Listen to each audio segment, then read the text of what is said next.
In a world where the powers of the dormant demon lord created dungeons all around the world, and adventure parties live stream their dungeon runs, Yuke is a mage and a member of a rank party named Thunderpike. All their members are strong, and they easily clear all the dungeons they enter. However, not everything is well with their teamwork once they are outside of the dungeon. Yuke feels like he is not being paid fairly for his work, and after a successful mission, he tells his party members that he is going to quit Thunderpike. The party leader Simon and the other members tell him to stop being such a whiny because he doesn't even join the fight and just stays in the rear, burning through their items and scrolls. They claim that they will be fine without his little support, and that is the final nail in the coffin. Yuke finishes his drink and then declares that he is going to quit the party forever, and they can go and shove their rank tag up their butt. The next day, Yuke goes to the Adventurer Guild to register himself as unemployed. Just as he finishes filling the form and hands it to the receptionist, a redhead hoe suddenly lunges at him and hugs him tightly. She calls him teacher, and when Yuke sees her, he recognizes her as Marina, a sword mage whom he guided before she took her adventure test. Marina thanks Yuke for helping her earlier, and he asks how things are going for her. She tells him that everything is going well, and then learns that he is on the job market right now. Marina gets really excited on hearing that, and this thirsty bitch immediately asks Yuke to join their party. Yuke goes to meet with her party members, who were also his students along with Marina. The Elf Ranger Silk and the Priestess Rain are both glad to hear that Yuke is interested in joining their party, but they ask him if he is fine joining a D-rank party that is just starting its career. Yuke tells them that he is fine with that because hustling like a rank parties is not for him anymore. He says that for difficult quests and dungeons, he used to invest a lot of money in consumable items, so he didn't earn much. But with D-rank quests, he will be able to save a ton. With that, Yuke officially joins their party, and learns that the girls were planning to complete a quest to mine some magic iron ore today. They head to the dungeon to mine the magic ore, and Yuke feels nostalgic remembering how his journey began. He tells the girls that they can easily find the magic ore on the 6th floor of the dungeon, but they tell him that they are afraid of fighting the boss monster on the 5th floor, so they'll pass. Yuke suggests they can try looking for the ore on the 4th floor first, and they head into the dungeon. Marina has brought her grandpa's walking stick along to search for traps, but that is slowing down their pace, so Yuke decides to take the lead. He shows the girls a magic lantern that can easily detect any low-level traps, and because of that, they quickly explore the dungeon. Yuke begins recalling how this was the first dungeon he visited along with his former party Thunderpike 5 years ago, and their warrior was seriously wounded by the traps. Suddenly, he senses a monster and tells the girls to get ready to fight. They reach a room where wolf monkeys are waiting for them. Silk shoots down one of them quickly, and then Marina rushes ahead to deal with the other two. Yuke casts physical enchantment magic on her to greatly improve her abilities, and then snares the monsters to stop them. Marina easily cuts through the two monsters, and she is shocked to realize how easy it was with Yuke's magic. He tells her that he cast 3 types of enchantment spells on her at once, and everyone is impressed because doing 3 spells at once needs a lot of skill. Soon, they reach the entrance of the 2nd floor, and after checking their equipment and stamina, they head downstairs. Suddenly, a group of zombie miners attack them, and it is Rain's turn to deal with them. Silk and Marina try to fight against the zombies to buy time for her to finish her incantation, and Yuke casts a protective spell on everyone so that the zombies can't even come close. This gives Rain enough time to complete her spell, and she blows away all the zombies with her holy magic. Everyone starts praising her, and Yuke remarks that using holy magic on such a scale costs a lot of mana. He uses a skill called Refresh Mana on Rain to charge up her mana reserves, and she is astonished to learn that Yuke can use it. She tells her friends that it is a rare spell that only red mages like Yuke can use, and with just this spell, one can instantly be admitted to an A-rank party. They are all amazed, and Yuke tries acting down to earth by saying that he is nothing special. They walk ahead, and he keeps pouring holy water on the ground so that the zombies don't attack them after being revived. Silk thinks that it is going to be really expensive, and they don't have the budget for that, but Yuke tells her to relax because he brewed it himself. This shocks Rain because Yuke is not even a priest, but he replies that he can use the purified ashes of the zombies to make holy water using alchemy. Soon, they reach the 4th floor, and Yuke says that they can find the magic ore on this floor. But before going any deeper, he wants everyone to rebuild their stamina by eating something. For that, he pulls out a whole ass stove from his magic bag, which makes the girls excited. Yuk tells them that if they work hard, they can afford their own magic bag someday. He begins cooking egg and bacon for them, and then pulls out a magic pot that magically creates seafood soup for them. The housewife inside Rain gets wetter than the soup itself on seeing a pot that cooks food itself, and Yuk says that he found it in a high-level dungeon and it cost a lot to be repaired. After that, they start eating, and Silk notices that the food has extra mana. Yuk tells her that cooking is basically alchemy, and he put extra effort to empower them for mining the ore later. Soon, they find a giant rock lizard which has mineral ores on its back. Yuk slows it down with his magic, and then Marina uses her ultimate attack to kill it. She is really exhausted by using her ultimate just once, but Yuk replenishes her mana and tells her to keep practicing the skill. After that, they begin mining the ore on the defeated monster's back, but they need more, and Yuk suggests that they go to the 5th floor and defeat the boss to get what they want. The girls are afraid because the boss is a tough monster, but Yuk tells them that he will use his full power to help them. Once they reach the boss room on the 5th floor, Yuk tells the girls that he will fight alone to show them his skills. He then takes out a floating camera artifact to record the gameplay of the boss fight, and Marina suggests that they should livestream it cause it will be fun. Yuk decides to YOLO it, but then he asks the girls the name of their party to tell in the broadcast. They nervously tell him that they haven't thought of a name yet, but then Marina comes up with the name Clover on the spot. She says that the 3 girls are the ordinary leaves of the clover, and Yuk is the 4th and the lucky leaf. Everyone likes the name, and then Yuk asks the girls if they also want to feature in the first live stream of their party. They are fine just watching him, so Yuk enchants himself and then activates the live streaming mode on the camera. After that, he opens the door to the boss room and heads inside to see the giant ugly steel crab. The crab attacks him instantly, but Yuk slips from its claws and then uses 5 disabling spells to blind, poison, and paralyze it. The crab tries to attack indiscriminately, but Yuk just uses gravity magic to crush it instantly. He ends the live stream with that, and Marina immediately hugs him, almost breaking his bones in the process. Yuk then puts the crab in his magic bag, and they open the treasure chest that dropped after defeating the boss to find a ton of treasure and magic ore. After that, Yuk and his party head back to the city in a carriage. He acts polite and asks the girls how do they rate their new party member on a scale of 1 to 10. All the girls are really impressed by his overall skills in the dungeon, but Yuk thinks that they would be uncomfortable to see someone who is older than them suddenly become a party member. The girls tell him that it is not like that at all, and suddenly, Silk has a brilliant idea. She tells Yuk that he should become the party leader because he is the most experienced and powerful out of them. Yuk is flustered because he doesn't think it is right for a newcomer to become the leader, but the other girls agree, saying that their party was officially formed when they decided to name it Clover, and that makes Yuk a founding member. When the girls keep on pressuring him, Yuk finally folds and agrees to become the party leader so that he can keep everyone safe. On the other hand, his former party, Thunder Pike, is having a hard time in the dungeon. They have got an archer to fill Yuk's place, but he can't support them like Yuk used to.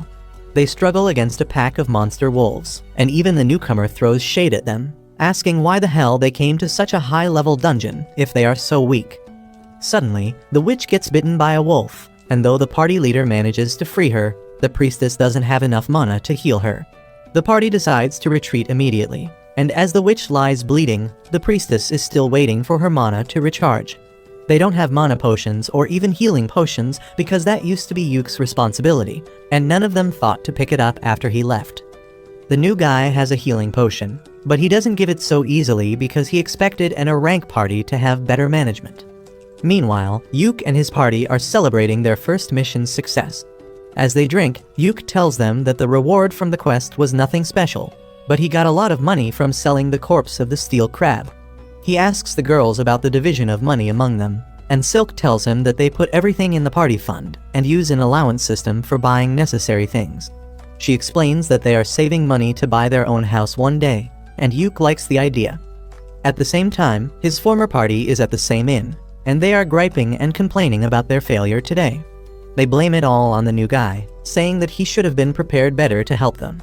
The archer gets pissed off that they are treating him like an errand boy, and says that he never thought that the famous rank party would be a bunch of sisses who can't even wipe their ass themselves. He tells them that he is quitting their party immediately, and Yuk turns around just in time to see it. He doesn't want to give any attention to his former party, so he tells the girls that after every successful quest, they will take 2 days to rest and recover. He says that he will stock up the useful items in the meanwhile, and they can head to another mission on the 3rd day. Suddenly, the inn begins to display the livestream video of Yuk defeating the steel crab that has gone viral within half a day. Everyone is interested in Yuk and his party because he defeated a boss monster with just debuff spells. However, this pisses off his former party members who think that Yuk is playing in the lowest league to improve his KD ratio. Turns out they are not the only people jealous of Yuk, because a fat and ugly noble is also cursing him from afar. Anyway, 3 days later, Yuk reaches the guild to pick a quest that is easy enough for the girls, but gives a good reward as well, and the receptionist suggests him a C-rank quest to get magic stones from a waterfall. She says that it should be a D-rank quest, but some strange monsters are roaming around the region recently, so it has become more difficult. As Yuk is in the middle of thinking about it, the girls come running there, and they agree to take the quest without even asking about it. Only after the receptionist leaves to register the quest does Yuk get a chance to explain that they may have to face a monster during the quest. The girls still decide to take the quest to earn more points and money. Yuk tells them to get ready and meet him in 30 minutes, and then the receptionist comes with a receipt of the quest. She tells Yuk to livestream his quest fights because he has become a minor celebrity after his last livestream. He leaves the guild with that and immediately senses someone following him. He leads the stalker into a shady alley, and it turns out to be the jealous ugly noble. Yuk asks him if he has any business with him, and the noble pulls out his sword, telling him to leave Clover immediately. Yuk uses a snare spell on him discreetly, and then asks the fatty if he is out of his mind for telling the leader of the party to quit it. The fatty tells him that he found the girls first, and he will join their party to become their sugar daddy. But Yuk thinks that he is just a junkie who has had too much magic shrooms today. He refuses to leave the party and walks away, and as the noble tries to attack him, he trips on the snare spell and knocks himself out. Once Yuk joins the girls to go on the quest, they tell him that the fat incel had approached them a few days earlier, and he offered to join their party like he was helping them out. However, his skills were mid, and they decided to ignore him since he wasn't taking no for an answer. Yuk also thinks that the guy must be dumb if he can draw his sword so casually in the streets, and he decides to report him to the guild once they return. After that, Yuk brings up the topic of their quest, and says that while the quest is really simple, they may have to deal with some wild beast-type monster. The girls tell him that they have been to the area around 2 months ago, but they didn't face any monsters back then, and there were no ordinary animals around either. The second part worries Yuk, and he says that the only reason all animals run away from the forest is because of a strong monster. He tells the girls that the monster was present in the forest that time too, but they were lucky enough not to encounter it. He says that as soon as they reach the forest, he will start recording everything, and if they run into the monster, he will live stream it. It will be the best if they win, but if they lose and have to run away, he wants the video to be live so that the guild can see them and send help on time. Soon, they reach the forest and Yuk starts recording as they walk inside. He walks at the end of the group because wild beasts attack any group from behind, and tells the girls not to worry about him because he is wearing a special warlock armor that gives him very high defense stats. They reach the waterfall soon, but then Yuk senses something and immediately turns the live stream mode on. Just 1 second later, the monster terrorizing the forest comes out, and to Yuk's horror, it is a high-ranking monster called the Zarnag, which is found in the deepest level of high-ranking dungeons. Everyone panics on hearing that, and Yuk steps in front of the girls. He tells them that they need to escape immediately, because they will die if they fight against the Zarnag.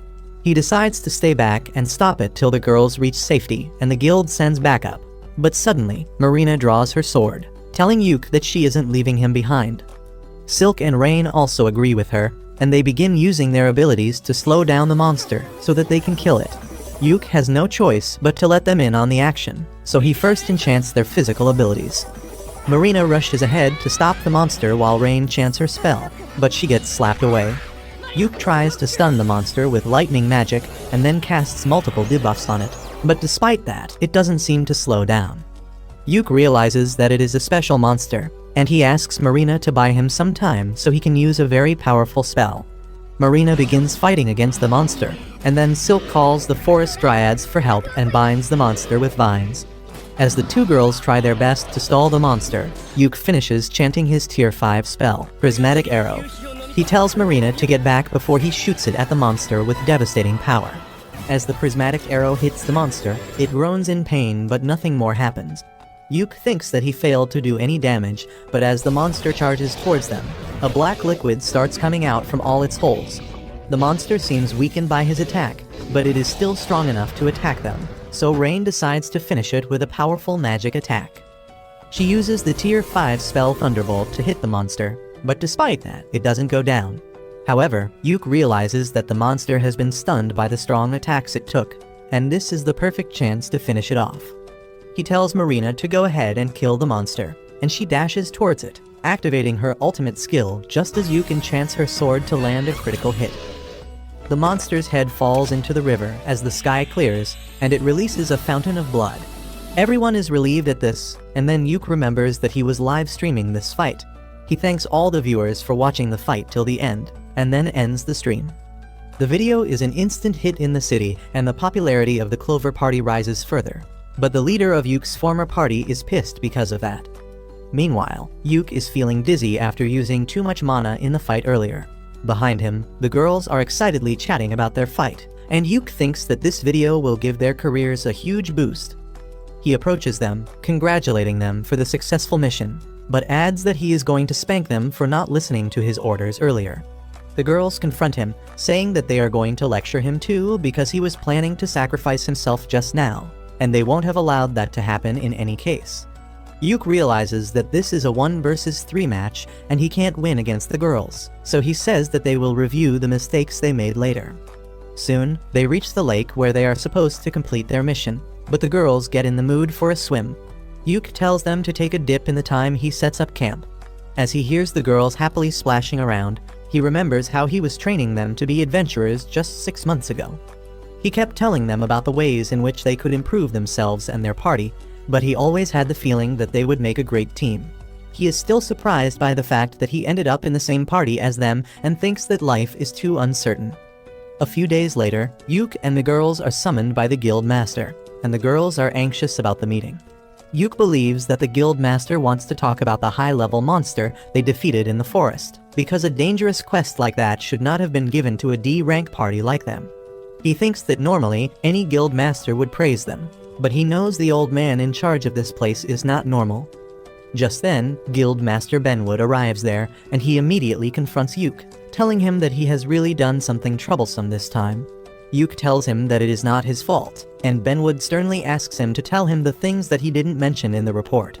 His tone scares the girls and Yuke lashes out at the old man for intimidating them. However, that was what the guild master was waiting for, and he tells Yuke that he should have stopped talking politely earlier if he wanted him to stop acting scary. Benwood then sits down and tells everyone to take a seat too. He asks Yuke to answer his question now, and tell him what he thinks about the monster that he encountered in the forest. Yuke tells him that the signs point to it being an overflow, but not the one you will find on Anime. Benwood grows concerned on hearing that and tells the receptionist to generate an investigation quest. Meanwhile, Marina asks Yuke about overflow, and he explains that it happens when a catalyst causes monsters to come out of dungeons. If things get worse, it can lead to a stampede in which a huge army of monsters destroy everything in their path. The girls are worried to hear that, but Benwood tells them that the guild will handle the investigation. He then bows down to the 4 of them and apologizes for putting them in danger. The girls are taken aback by that and say that they were fine because Yuke was with them.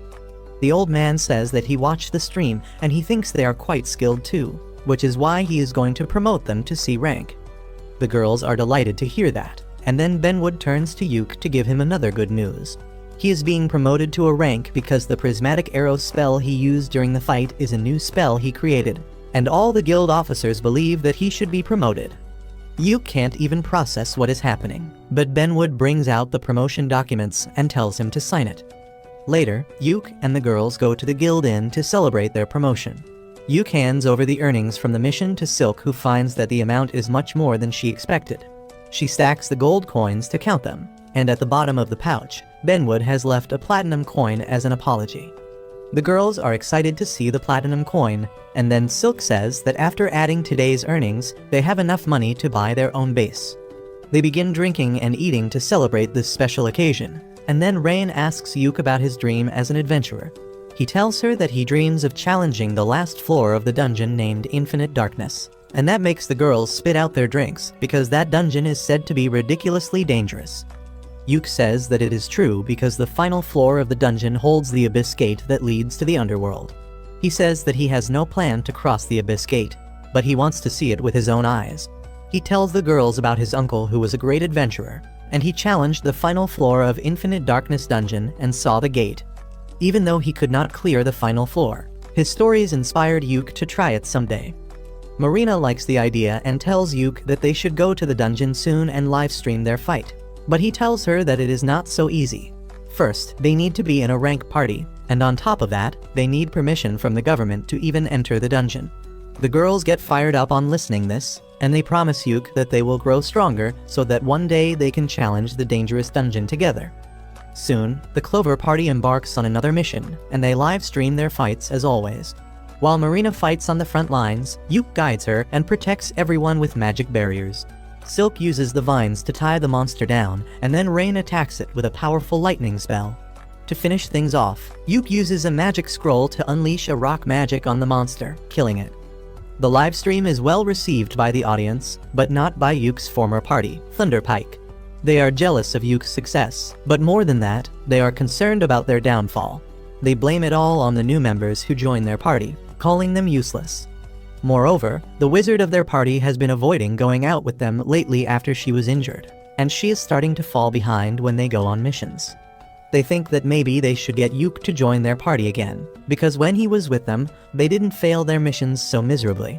They think that they should cut the payment of the wizard girl because she is becoming useless and give a bit more money to Yuk so that he doesn't have a problem returning to their party. Meanwhile, Yuk and the girls return to the city from their mission, and they are shocked to see Thunderpike's leader Simon waiting for them at the door. Yuk is taken aback to see him, and he tells the girls to go and report to the receptionist while he deals with this. The girls go inside quietly, and then Yuk asks Simon what the hell does he want. Simon invites him to talk over a drink, but Yuk refuses, saying that he is tired because of the quest.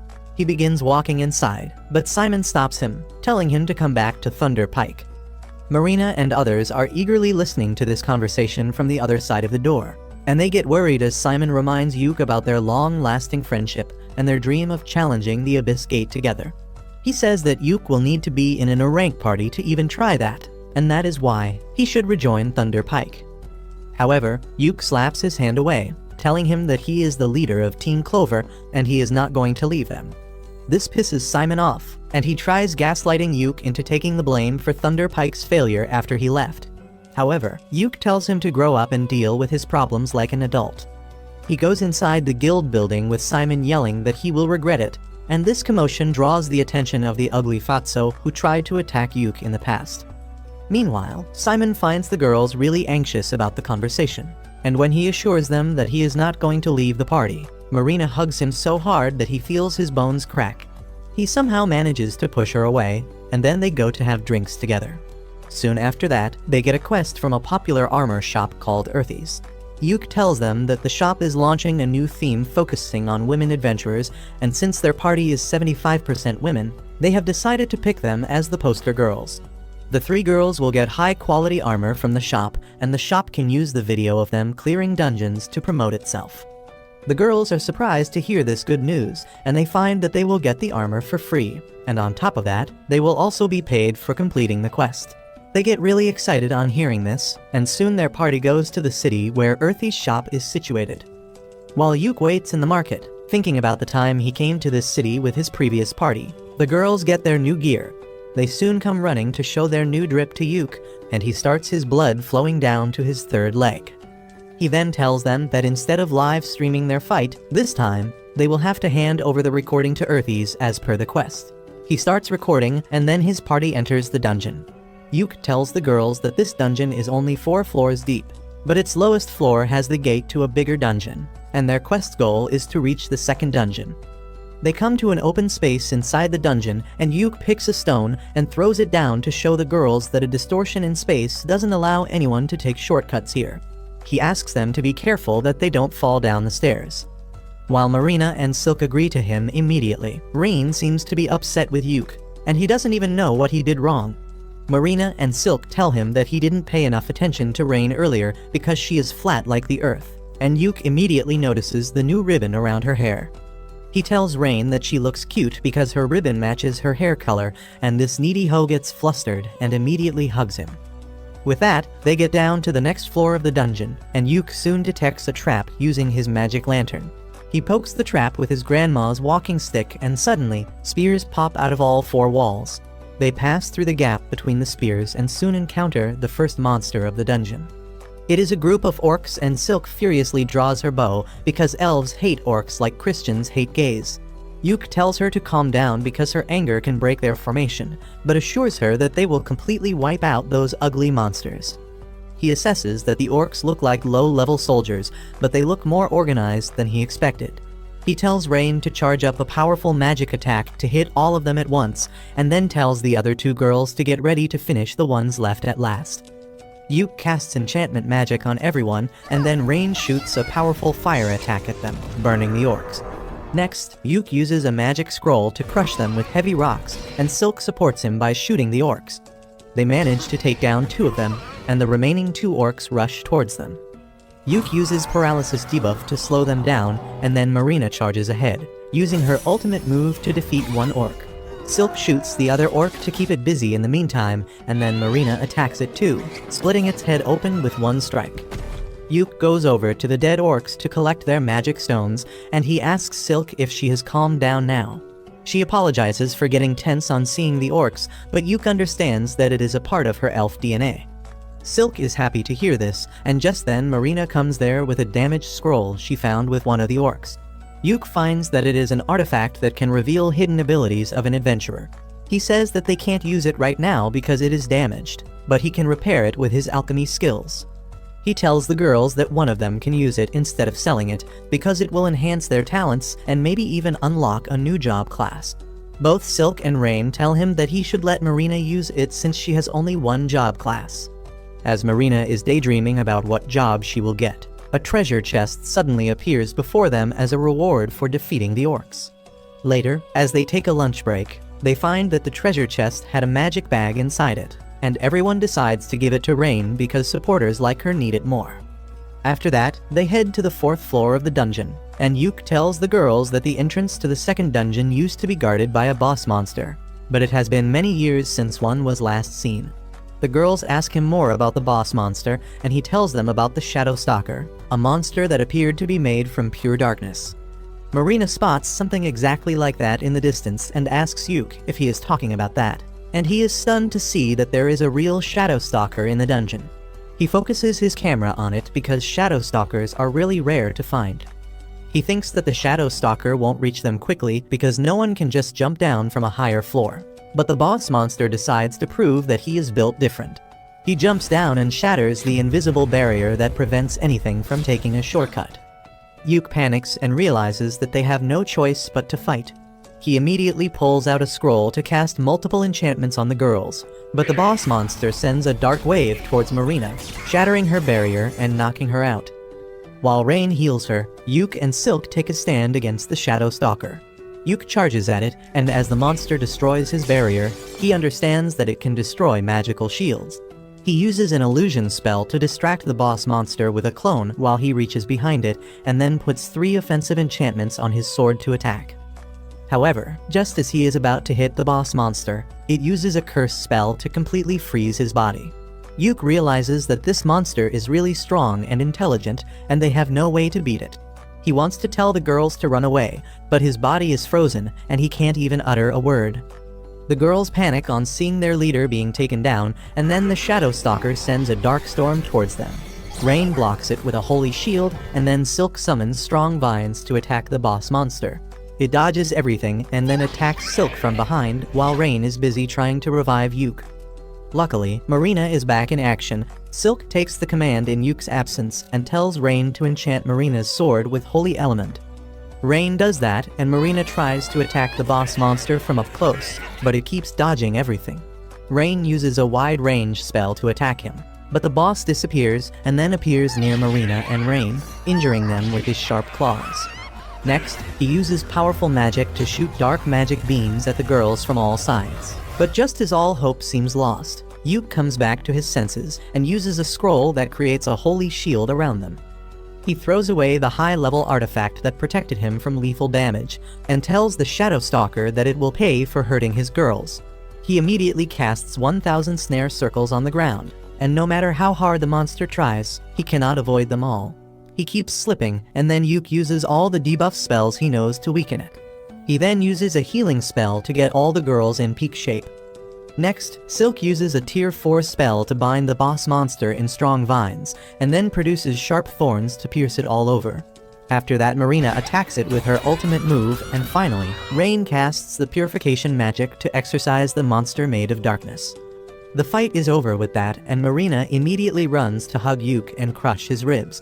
After that, Yuke asks Rain what did she learn about the Shadow Stalker from this fight, and she reveals that he was a zombie with an incredibly dense mana that should not be possible naturally. She believes that this is the clear sign of an overflow, and everyone gets worried. Marina and Silk suggest that they should start a live stream to inform everyone about it, but Yuke is against that. He says that they are wearing armor that has not been made public yet, so if they reveal it without the permission of their client, it would be problematic. He thinks that they should just reach the second dungeon and complete their quest so that they can inform the guild about it quickly. He starts moving ahead, but Rain stops him and heals the injury on his face before they continue their quest. They soon come to the gate to the second dungeon and end their mission by touching it. Later, they return to the city, and Yuke reports to the guild about the existence of the Shadow Stalker. He comes out to tell the girls that they can be interviewed later, so they will stay in this city for a few more days. They are really excited to hear that and tell Yuke that they should go sightseeing in their free time, and he gladly agrees. On the other side, Yuke's former party, Thunder Pike, is having a hard time ever since he left. They complain about eating dried food because when Yuke was with them, they could eat something new each time because of his magic pot. They aren't really cooperating well with each other as well, and leaving important things to the healer and the magician. On top of that, the magician is being treated like an errand girl, and everyone tells her to learn some useful skills because she is too weak and can't contribute much to the fight. Anyway, she turns on the live stream before their party heads into the dungeon, but within a couple of hours, they return to the guild after failing the mission. The receptionist smiles as she tells them that they have been failing a lot recently, and if that continues, they might get demoted. This infuriates Simon, but the receptionist stands on business and tells him to take easier jobs to save his party's name. After that, they start drinking and eating, and the magician girl Jamie sits at a separate table. The big warrior is furious that the receptionist talked about demoting them, but Simon says that she was right because they can't take high-level quests with just the 4 of them. The healer tells him to find another party member in that case because that is his job as a leader.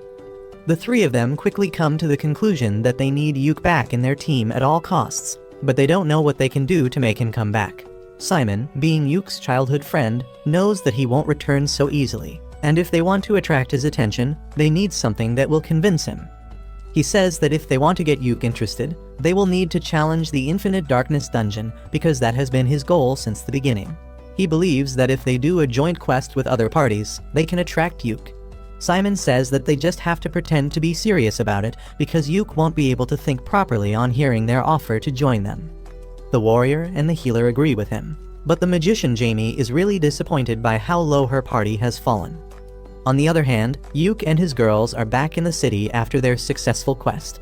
As they take a stroll through the market, everyone recognizes the girls because they were in the ad video released by the popular armor brand Earthies, but some butthurt men are jealous of them as well.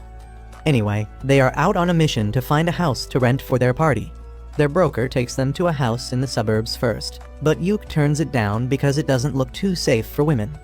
Next, the agent takes them to another house, and everyone thinks that it is better than the previous one. Yuke asks the agent to keep it on hold for them, and he says that he has one last option to show them. He takes them to the last house, but Yuke gets nervous as they get close because Thunder Pike's base is also in this region. On hearing this, all the girls decide that they don't even need to see the third property because they don't want a bunch of assholes to be their neighbors. With that, they buy the second house and their stuff is moved in soon as well. Yuke asks the girls if they have decided on their rooms because they should sort out their stuff quickly, and they say that they were just thinking about it. Silk asks Yuk which room does he want, and he gets confused because he wasn't planning on staying with them. He tries to tell them that it is not a good idea because he is a man after all, but the girls laugh at this incel who gets uncomfortable at the mere thought of sharing a house with 3 girls. Marina tells him that this is their party base, so all of them should stay together, and no one will mind if he accidentally walks in on them while they are taking showers or getting stuck in the washing machine. Yuk tells them that he has no desire to see their thottery and asks them to keep their doors locked all the times because they should not trust any man, not even him. With that, they settle into their new house, and Yuk even buys a 64-inch OLED television so that they can watch their recorded videos in 4K. The girls thank him for the gift, and they make a toast to celebrate buying their own base. As they start drinking, Rain's gaze becomes glued to the TV, and when Yuk looks at the screen, he sees his former party declaring that they are going to take on the Infinite Darkness dungeon. There are going to be more high-level parties with them on the quest to investigate the dungeon, and even the kingdom has given them the permission to enter. Yuk is stunned to hear this, and his girls try to comfort him. He tells them that he doesn't have any FOMO because the dungeon is going to be there even after this mission.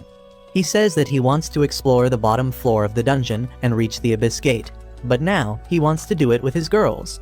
He tells them that they don't need to worry about anything, because they will reach the dungeon one day, and then they will live stream their greatest adventure. As they start eating and drinking again, a letter slips in through the door and Yuk finds that it is from the guild.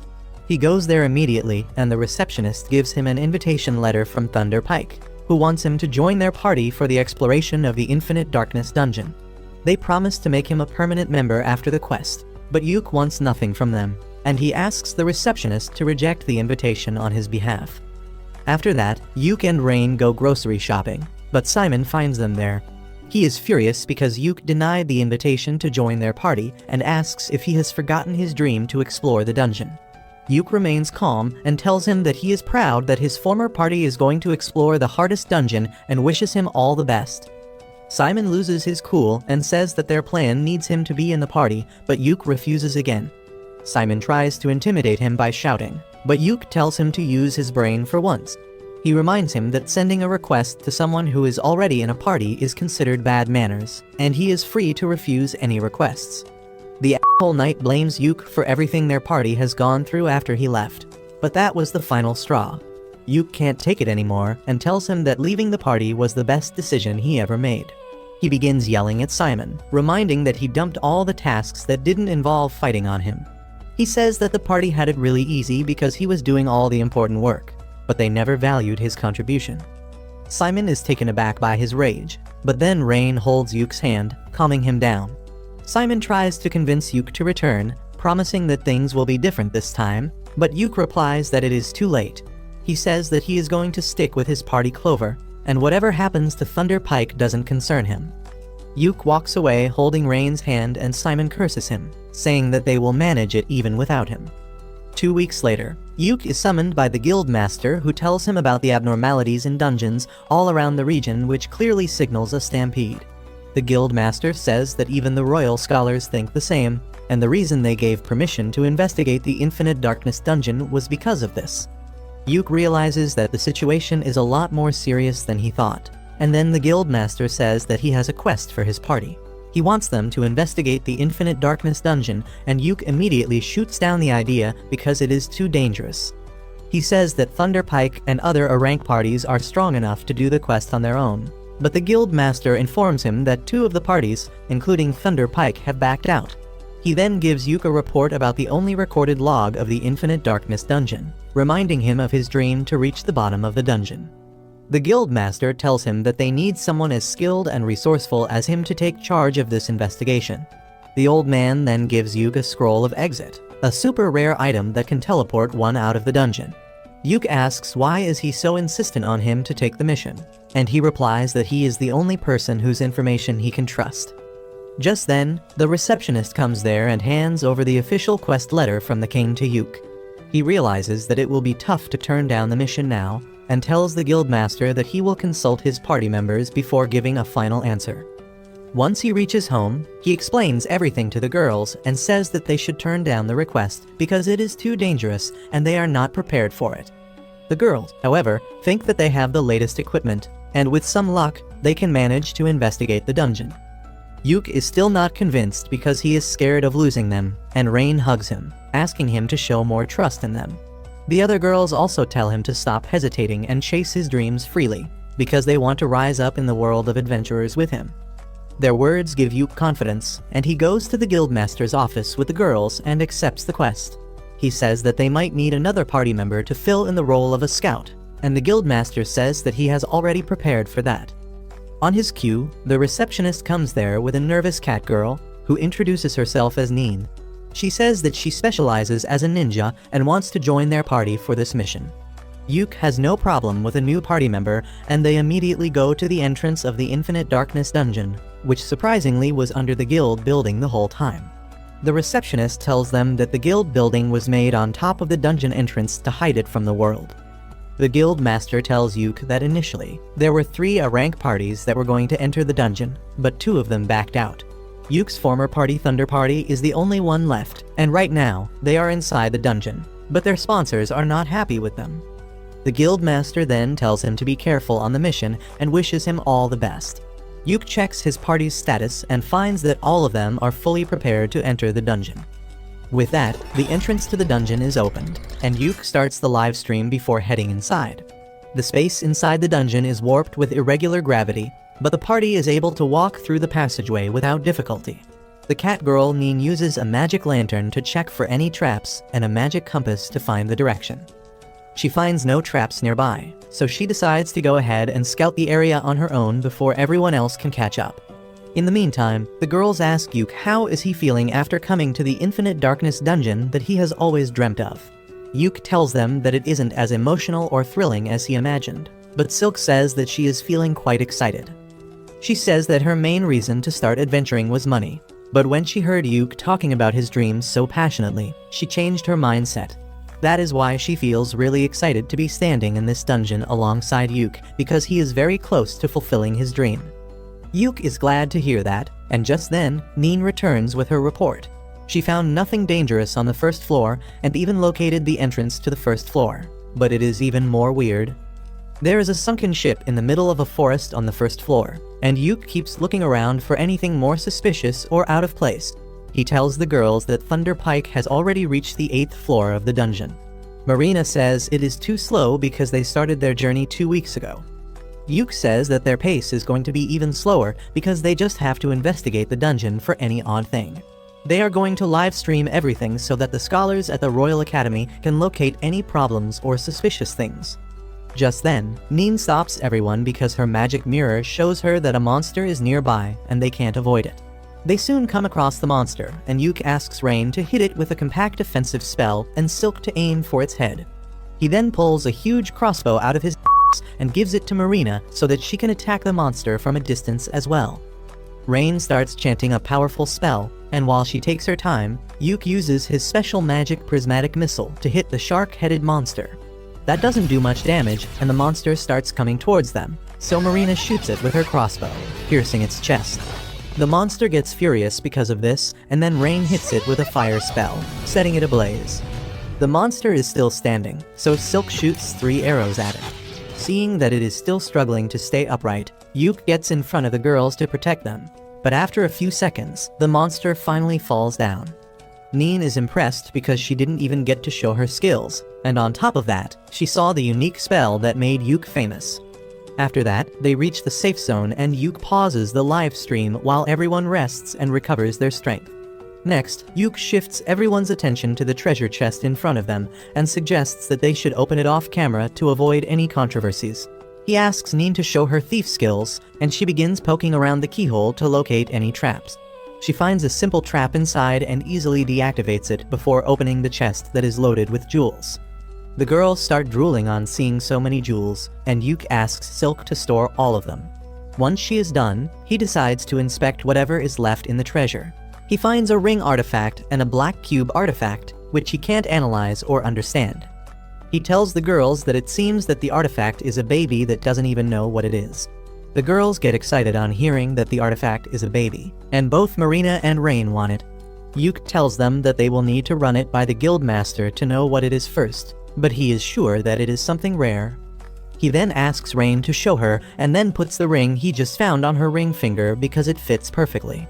He tells her that she should use this ring that can stabilize her mind, but when he looks at her, he finds that he has destroyed her mental balance by his actions. Rain is blushing like crazy because Yuke essentially proposed to her, and now she has no problem with giving the black box to Marina. They resume their exploration with that, and Nin uses the magic compass that detects the flow of air to find the entrance to the second floor. Once they reach the safe zone on the second floor, Yuke asks the girls what they think was odd about this dungeon. They tell him that the way the scenery changes constantly was odd, and other than that, only the shark-headed monster seemed out of place. Yuke agrees and adds that the treasure chest they found on the first floor was also unusual, because treasure chests are normally found in floors that are more difficult. He thinks that there must be some relation between the shark monster and the treasure chest being found on the first floor, and decides to think about it later. He says that they should head back for today since they have explored enough, and the girls agree. They walk back to the dungeon entrance, but then Nin senses someone coming towards them. It turns out to be Yuke's former party, which has got 2 new members for this mission. Simon acts arrogant as he tells Yuke that if he was going to come down here anyway, he should have accepted their invitation. Yuke replies that he was not going to fall for his scheme, and then reveals that they are here on a formal mission from the king. The other members of Thunder Pike get furious for no reason and call Yuke an ungrateful bastard, but Simon acts like they are partners on the same mission. He tells Yuke to hand over the livestream recording and all the items he has gathered to Thunder Pike because they are in an alliance now. He also pulls rank and says that it will be better if a rank party makes the report to the guild master, and his friends try to convince Yuke into thinking that it is the best option for his party's future. They keep telling Yuke to think of it as a great favor, and he starts getting pissed. Rain is also frustrated with their attitude, so she lashes at them for trying to use their rank to blackmail Yuke. Simon's party members tell her to shut up, calling her a savage dark elf, and that is when Yuke runs out of patience. He lashes at the warrior and the priestess, telling them that he won't tolerate anyone who insults his party members. He even gets ready to draw his sword against them, but Simon tries playing cool and asks him to hand over his loot. Yuke just slaps his hand away, telling him that he will never work with nasty a**holes like them. He leaves Simon and others shocked with his response as he tells his girls that they should return to the surface. This entire conversation was live streamed, and everyone who watched it thinks that it will cause a big problem soon. Well, it does cause a big problem, and not for Yuke's party, but for Thunder Pike.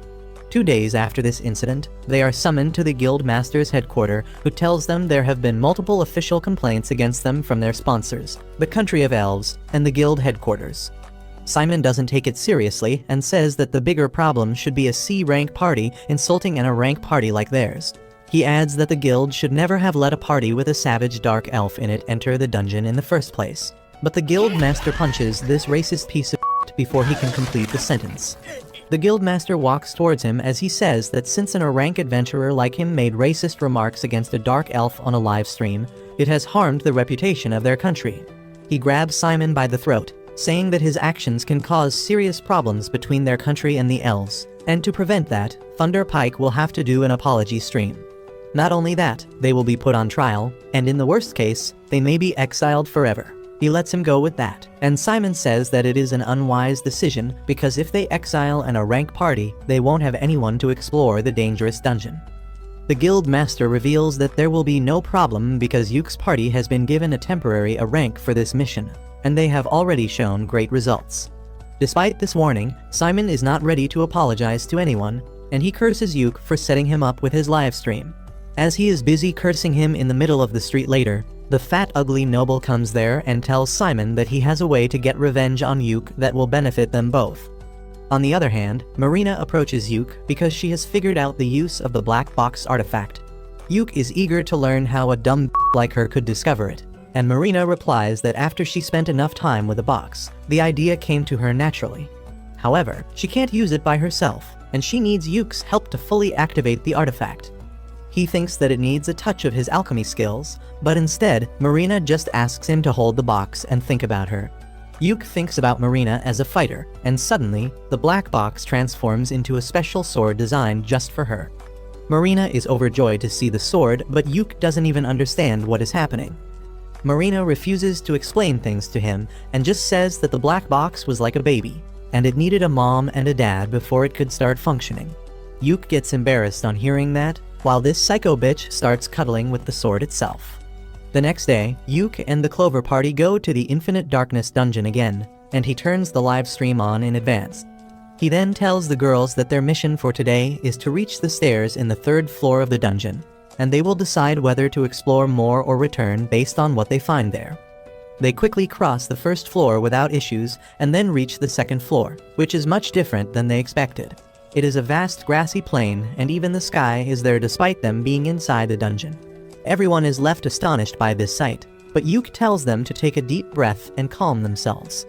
He says that there are records of some dungeon floors copying the outside world, but they are always found deeper than the 20th floor.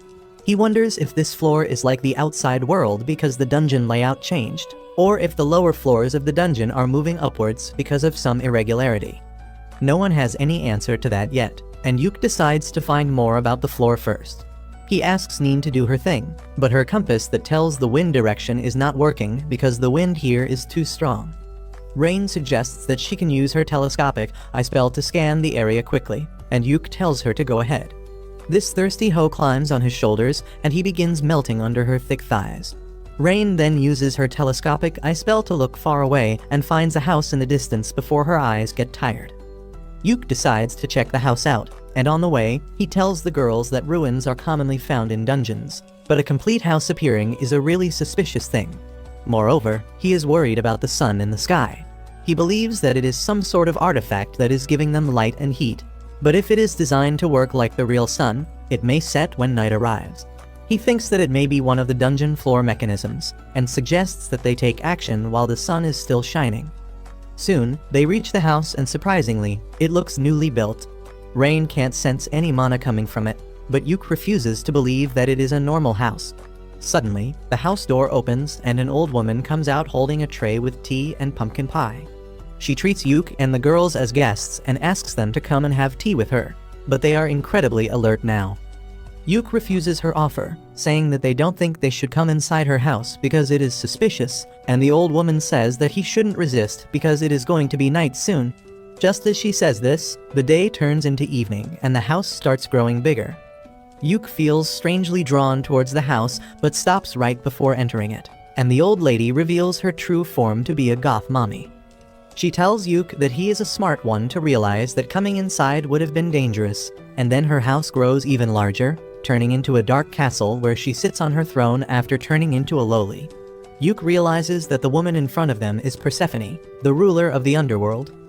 Persephone is again impressed by how smart he is, and says that she is going to trap his soul and that of his friends for her entertainment till eternity, and they can't do anything about it. Yuke suddenly kneels before her, respectfully greeting her and saying that he will meet her again when his time comes, but not today. Persephone reluctantly takes his word, but she puts a curse mark on him to always remind of his promise.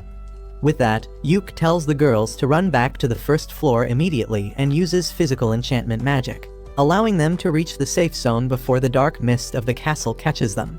Yuke ends the livestream and his girls give him a mirror so that he can see the curse mark on his face. Rain examines it and finds that it is way beyond her level, and Yuke tells her that he will hit the temple as soon as they reach home to do something about it. They begin having lunch with that, and Yuke tells the girls that they were just in Persephone's territory, which is mentioned in the old myths where daytime is just like Earth, full of life, but when night comes, it becomes the underworld and everything reverses. Yuke suddenly comes up with a theory about the underworld being found in the dungeon, and says that it must be because of the abyss gate located at the end of the dungeon. He says that different worlds are connected to each other through the abyss gate, and the infinite darkness must be a special dungeon that can replicate those worlds inside it. He thinks that Persephone's world is one of such worlds, but the bigger mystery is how something so dangerous was present on the 2nd floor of the dungeon. Suddenly, Yuke comes up with another theory that states that maybe they did not go to the 2nd floor, but to the 30th floor, which is the last explored floor of the dungeon. Rain seems to agree with him, and she says that maybe the stairs are making them skip a bunch of floors and leading them to random floors instead of going in the proper order. Yuke wonders if they should use the scroll of exit to teleport outside right away, but the girls suggest that they should recover their strength and try to reach the floor above them before taking the extreme step. Yuke listens to their suggestion, and all of them go to sleep. The next day, Yuke opens his eyes on hearing Simon's voice and finds that he is tied down. He doesn't understand what is going on, and Simon tells him that he followed him here to settle the score with him.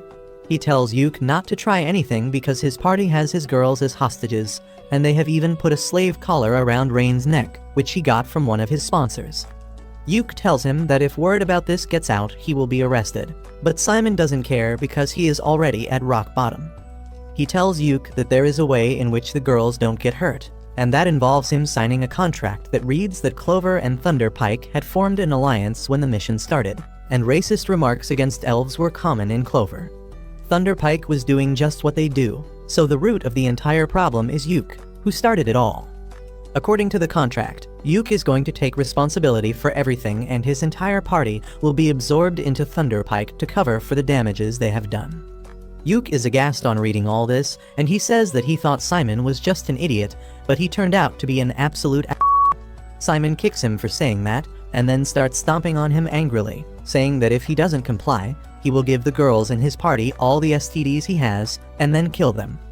He then derails from the topic and starts cursing Yuke for the misfortunes of his party while continuing to beat him. The warrior from Thunderpike tells Simon to stop wasting his time there and share the girls with him, and to avoid that, Yuke decides to sign the contract. However, just as he is about to sign it, the dungeon begins to shake, and then the floor suddenly collapses. Simon and his friends fall down first, and when Yuke goes to help his girls, he finds that Simon has taken his magic bag. He can't do anything in this case, and the ground under them collapses too.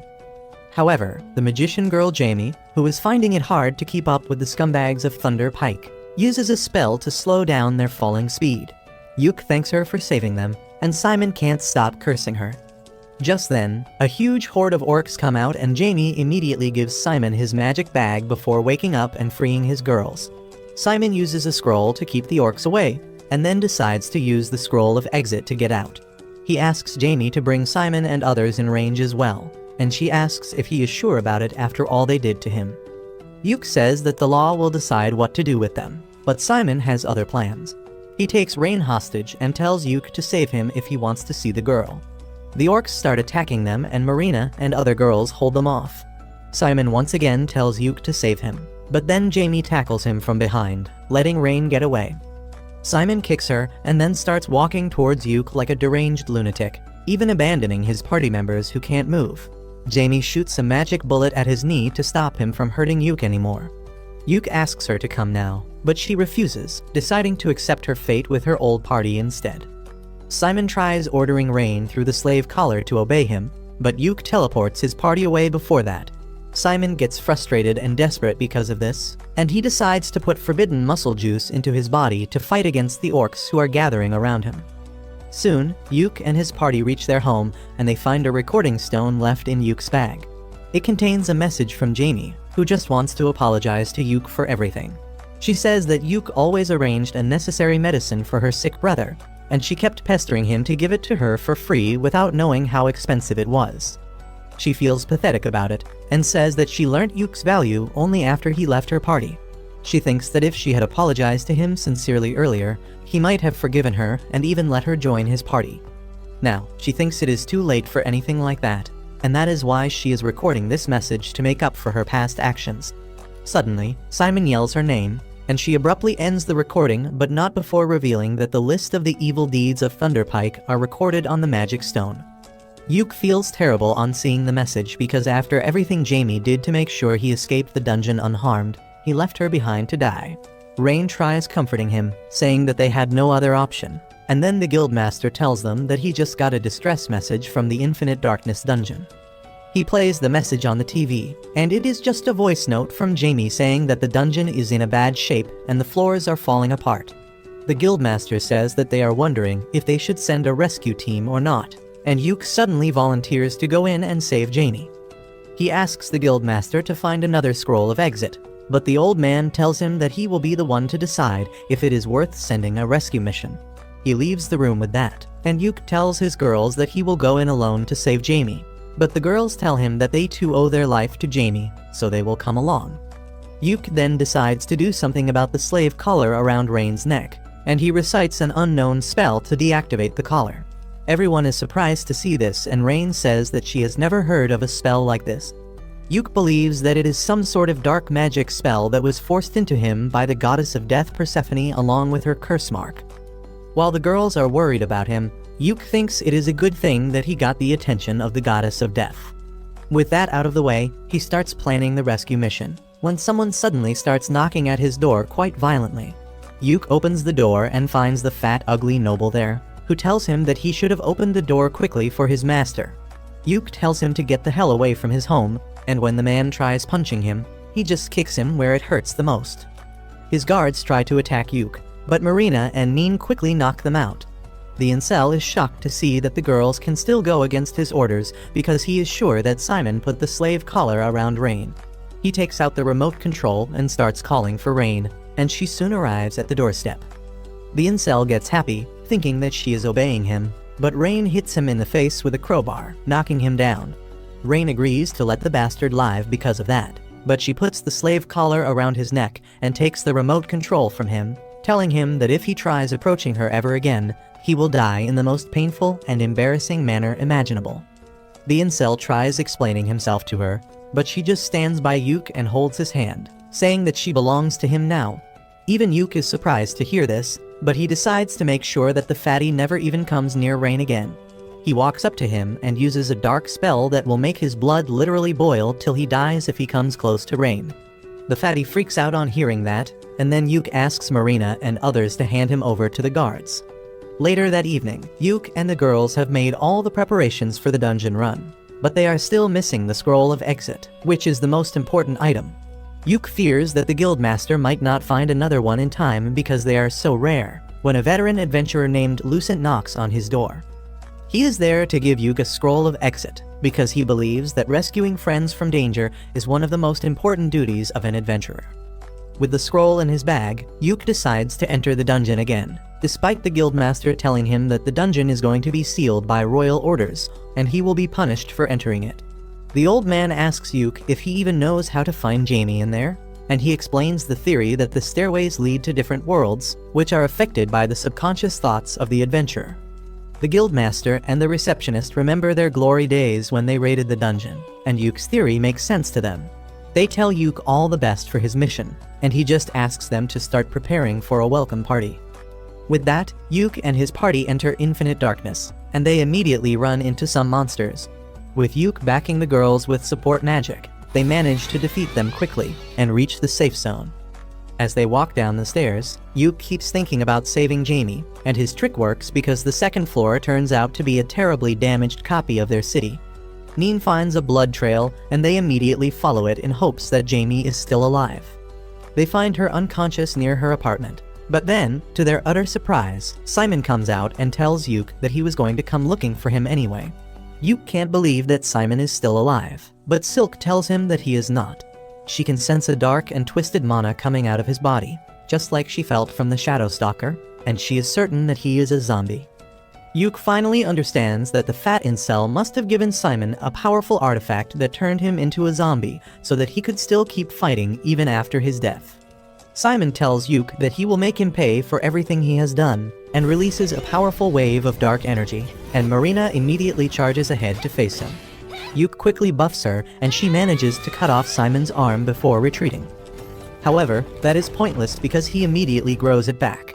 He then releases another burst of dark energy towards Yuk, who uses a scroll to create a holy magic shield. Simon immediately charges towards him for close combat, but Yuk dodges his attack and tries to snare him, but that doesn't work. In the meantime, Silk and Rain use their magic spells to trap Simon, but he easily destroys them with his dark magic. Yuk immediately attacks him head-on, and Simon keeps yelling that he will kill him and destroy everything he loves.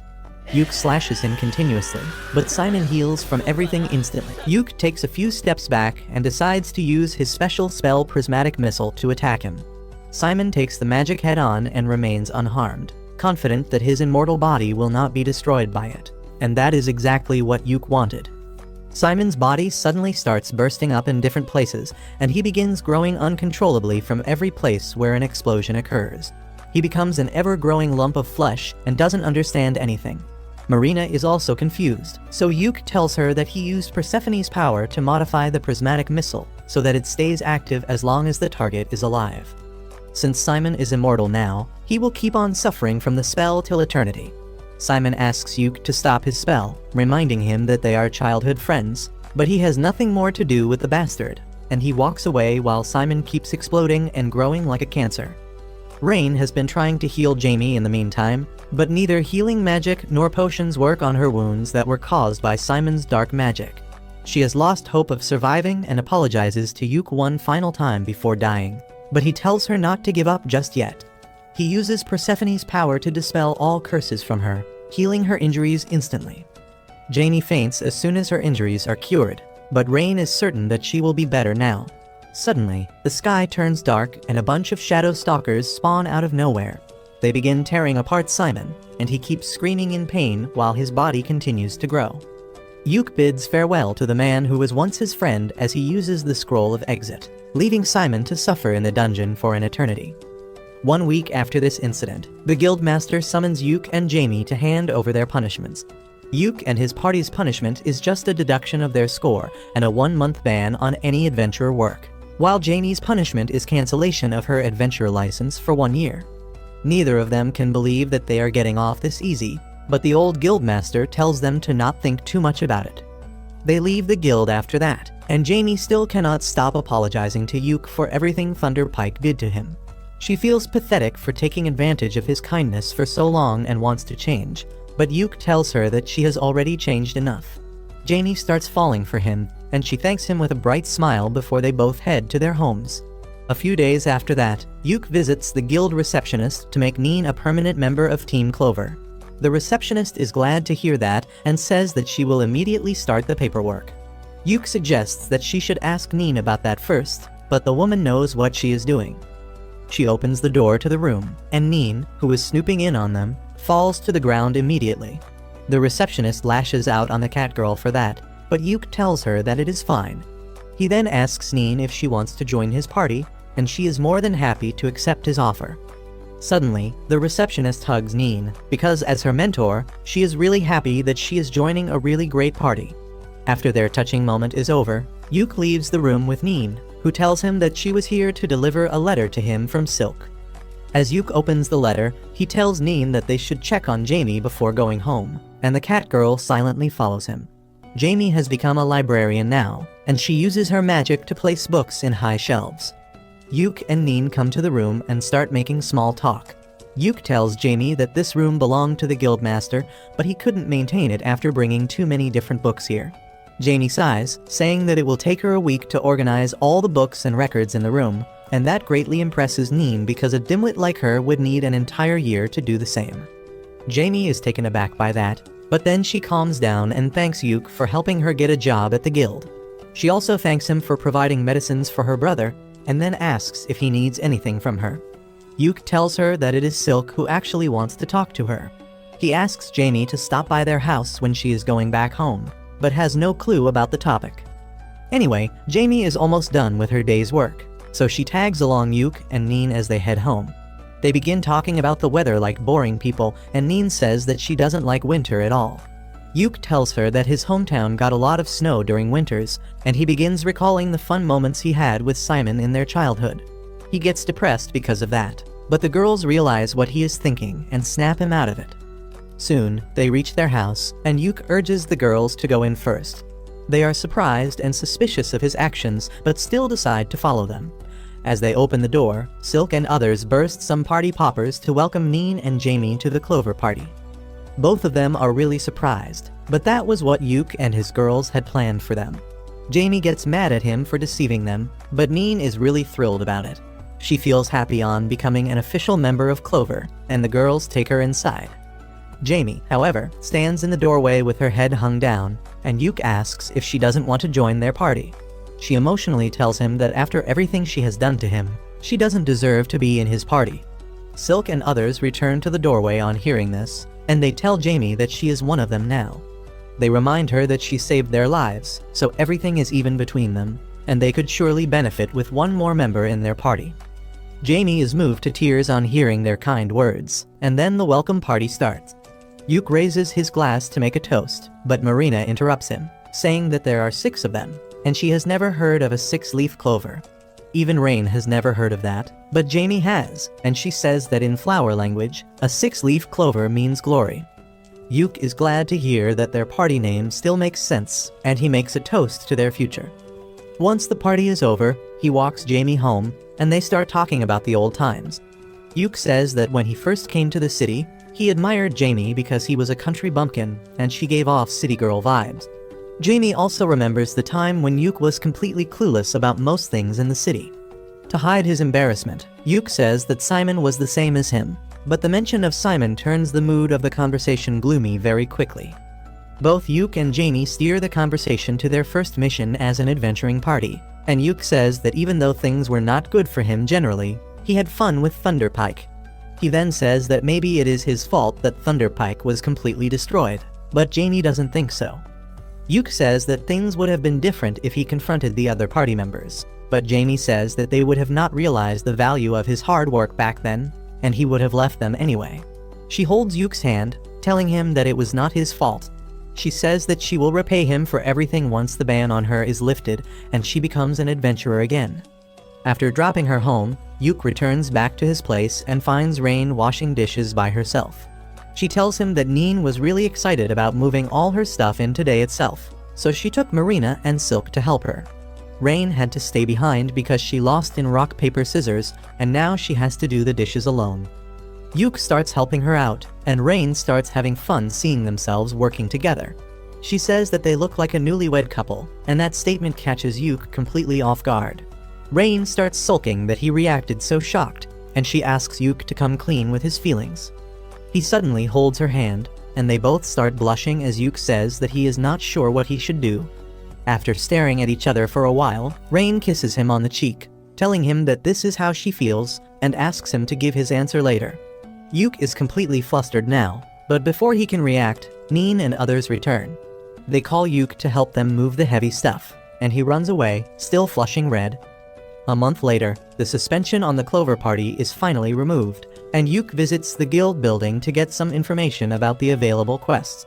The receptionist has a little insider news for him, and she informs him that a new dungeon has been discovered recently. Yuk is shocked to hear that because the last dungeon was discovered 10 years ago. The receptionist tells him about the dungeon's location and says that it would be a nice place to do the comeback live stream of the Clover Party. Yuk begins thinking about it, and then the receptionist adds that the royal scholars think that the abnormalities with all other dungeons were because of the appearance of this new dungeon. Since the Clover Party did a great job investigating the Infinite Darkness dungeon, the scholars want them to investigate the new dungeon as well, and the kingdom has issued an official mission request for them. Yuk is surprised and thrilled to learn that the kingdom is giving his party another great chance, but he cannot give an answer to the request before consulting his party members. He returns home to share the information with the girls, but he only finds Marina doing maintenance on her gear, while the other 3 are busy elsewhere. Yuk decides to tell them about the mission request at dinner, and Marina tells him that she is going to the guild for a bit because Jamie had something exciting to share with her. Just as she leaves, Rain comes out of the bath with her hair dripping wet, and tells Yuk to dry them for her. He does as he is told, and after that, Rain heads for a nap, inviting Yuk to join her, but he is a wimp to jump at the offer.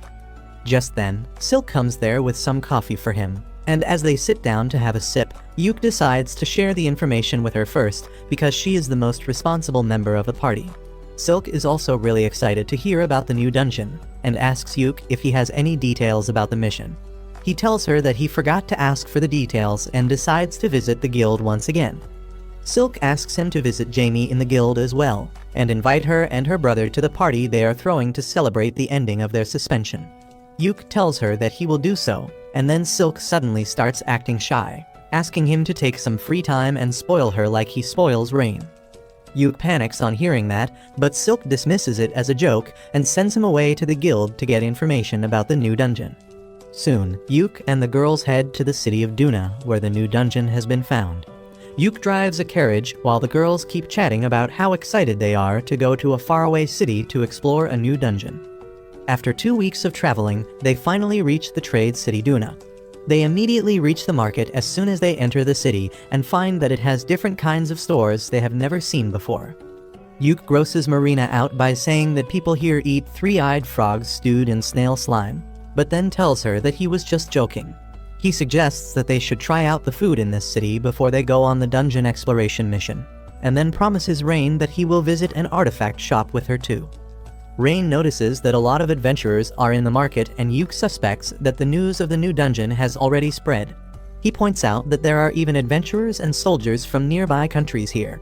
The nation whose presence is felt most strongly is Salmuteria, a nearby country with a very strict social hierarchy.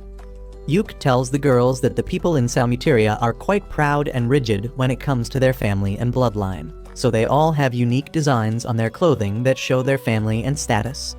Marina suggests that they are practically a family too, so they should also design matching cloaks and armbands for their party. Everyone likes the idea, and Yuke says that he will come up with something later, but then he begins to think of ways to make the matching accessories useful as well. Soon, they reach the Adventurers Guild, and while Yuke and Silk go to talk to the guild master, the rest of the girls decide to chill at the pub. Yuke and Silk meet the ugly old hag Maniela, who is the guild master of this city, and then Silk begins asking her about the details of the mission. Maniela tells them that they don't need to map the dungeon, but they are free to do so if they want. She also says that all the items that the Clover Party finds during its exploration are theirs to keep, but the guild will check them first and put them on a list in case they are dangerous. While Silk is talking with the old woman, Yuke keeps staring at her. She tells him to stop trying to appraise her because that is rude, and Yuke immediately apologizes. Maniela tells him that it is natural for him to beware of someone he has met for the first time, but she assures him that they are going to be honest business partners for some time now. She then tells Yuke that she is not just an ordinary old woman, but a member of the legendary party who reached the final floor of the Infinite Darkness dungeon. Benwood, the guild master from the previous city, was a member of the party, and so was Saga, Yuke's uncle who inspired him to become an adventurer. Yuke is astonished to hear all this, and then Maniela tells him to stop being so nervous around her. She wishes him all the best for the mission, and then gives him a map to the inn where she has arranged for his party to stay. Once they leave the guild, both Yuke and Silk try to relax because being with the old hag really exhausted them. They decide to check out the hotel she has arranged for them after picking up the rest of their party members from the inn, but when they reach there, they find them in a fight with a group from Salmuteria. The people from Salmuteria speak a different language, but they are obviously pissed at Marina and others, who hold their ground and tell them to get lost. While the rest of the customers are waiting for a fight to break out, Yuke arrives there and immediately rushes ahead to solve the matter. Marina tells him that these bastards were trying to force them to pour their drinks, and then some. Yuke realizes that they were trying to aggressively pick his girls up, and he tells the men that they should stay away from his friends. However, his Salmuterian is not up to the mark, and he ends up telling the drunk men that all the women in his party are his wives, and he makes love to them every night. The men are taken aback by this and leave immediately, and only Rain really understands what Yuke just said. Once the fight seems to be over, the crowd disperses, but Rain and Neen are still furious. After that, Yuke leads the girls to the place they will be staying, and on the way, he explains that Salmuteria is the worst nightmare of all feminists because women are treated as property there. That is why the drunk men tried to force themselves on Marina and others, but they also have strict laws that can backfire on them if they try to steal another person's woman. Yuke explains that when he said that they were his companions, the men must have understood his point and left to avoid conflict. Marina, the submissive gets excited on thinking that Yuke called her his property, but he tells her that it is not what he meant. She tells him to quickly make matching cloaks for the party so that everyone knows they belong to him. Just then, Rain also tells Yuke that his Salmuterian was not correct, but instead of explaining what he really said, she begins to giggle uncontrollably. Soon, they reach their hotel, and the elf manager turns out to be a big fan of the Clover Party. She tells them that all their expenses will be covered by the guild, so they can order anything they want. Also, the entire hotel is reserved for them as long as they are going to stay here, and the manager tells them to pick any room on the second floor. Yuke and others thank her for her hospitality, and the manager decides to show them her hotel's speciality before they go to their rooms. She leads them to a hot spring in the backyard, and only Neen has seen one before. She eagerly tells her friends about how hot springs work and invites them to take a dip with her before having dinner. The next day, Yuke and Silk hold a meeting to explain their strategy for the upcoming mission. They say that they will follow the same pattern they used during the Infinite Darkness dungeon mission and livestream everything. Their goal is to fully explore the dungeon till the 5th floor, after which it will be open to the public. Silk explains that they only know that the 1st floor of the dungeon is partially underwater, and they can find a lot of water and bug-type monsters there. Moreover, they need to be fast while exploring the dungeon, because there are 2 other parties who will be sent on the same mission as them. Yuk tells the girls that they don't need to take part in this exploration race because the other 2 parties are more experienced than them, and if they try to compete, they might get injured. After explaining this, Yuk says that on the first day, they will aim to reach the 2nd floor and then cover the entire 1st floor to get a good idea of what the deeper floors are like. He then tells Neen that her airflow artifact might not be able to help her find the way out in the dungeon because of all the water, so she should come up with another way to find the proper way. After that, Silk tells everyone to finish their preparations by the end of the day because they will be heading to the dungeon first thing in the morning. The next day, they head to the dungeon's location, and Manuela is there to greet them at the observation center set up by the royal scholars. Marina asks her the name of the dungeon, and Manuela says that it has not been named yet because they don't know what is inside. She tries to encourage Marina by saying that her party might be the one to name the dungeon, and everyone gets excited on hearing this. With that, they go to the entrance of the dungeon, and Yuk starts live streaming to let the world know that Clover is going to explore a new dungeon today. The party enters the dungeon, and while Yuk and the girls are chatting excitedly about their expectations from the new dungeon, Neen finishes scouting the way ahead. Yuk asks her if she finds anything special, and the cat girl tells him that she saw something that she doesn't recognize or even understand. Everyone follows her, and Neen shows them the strange floating chains around the corner using a mirror.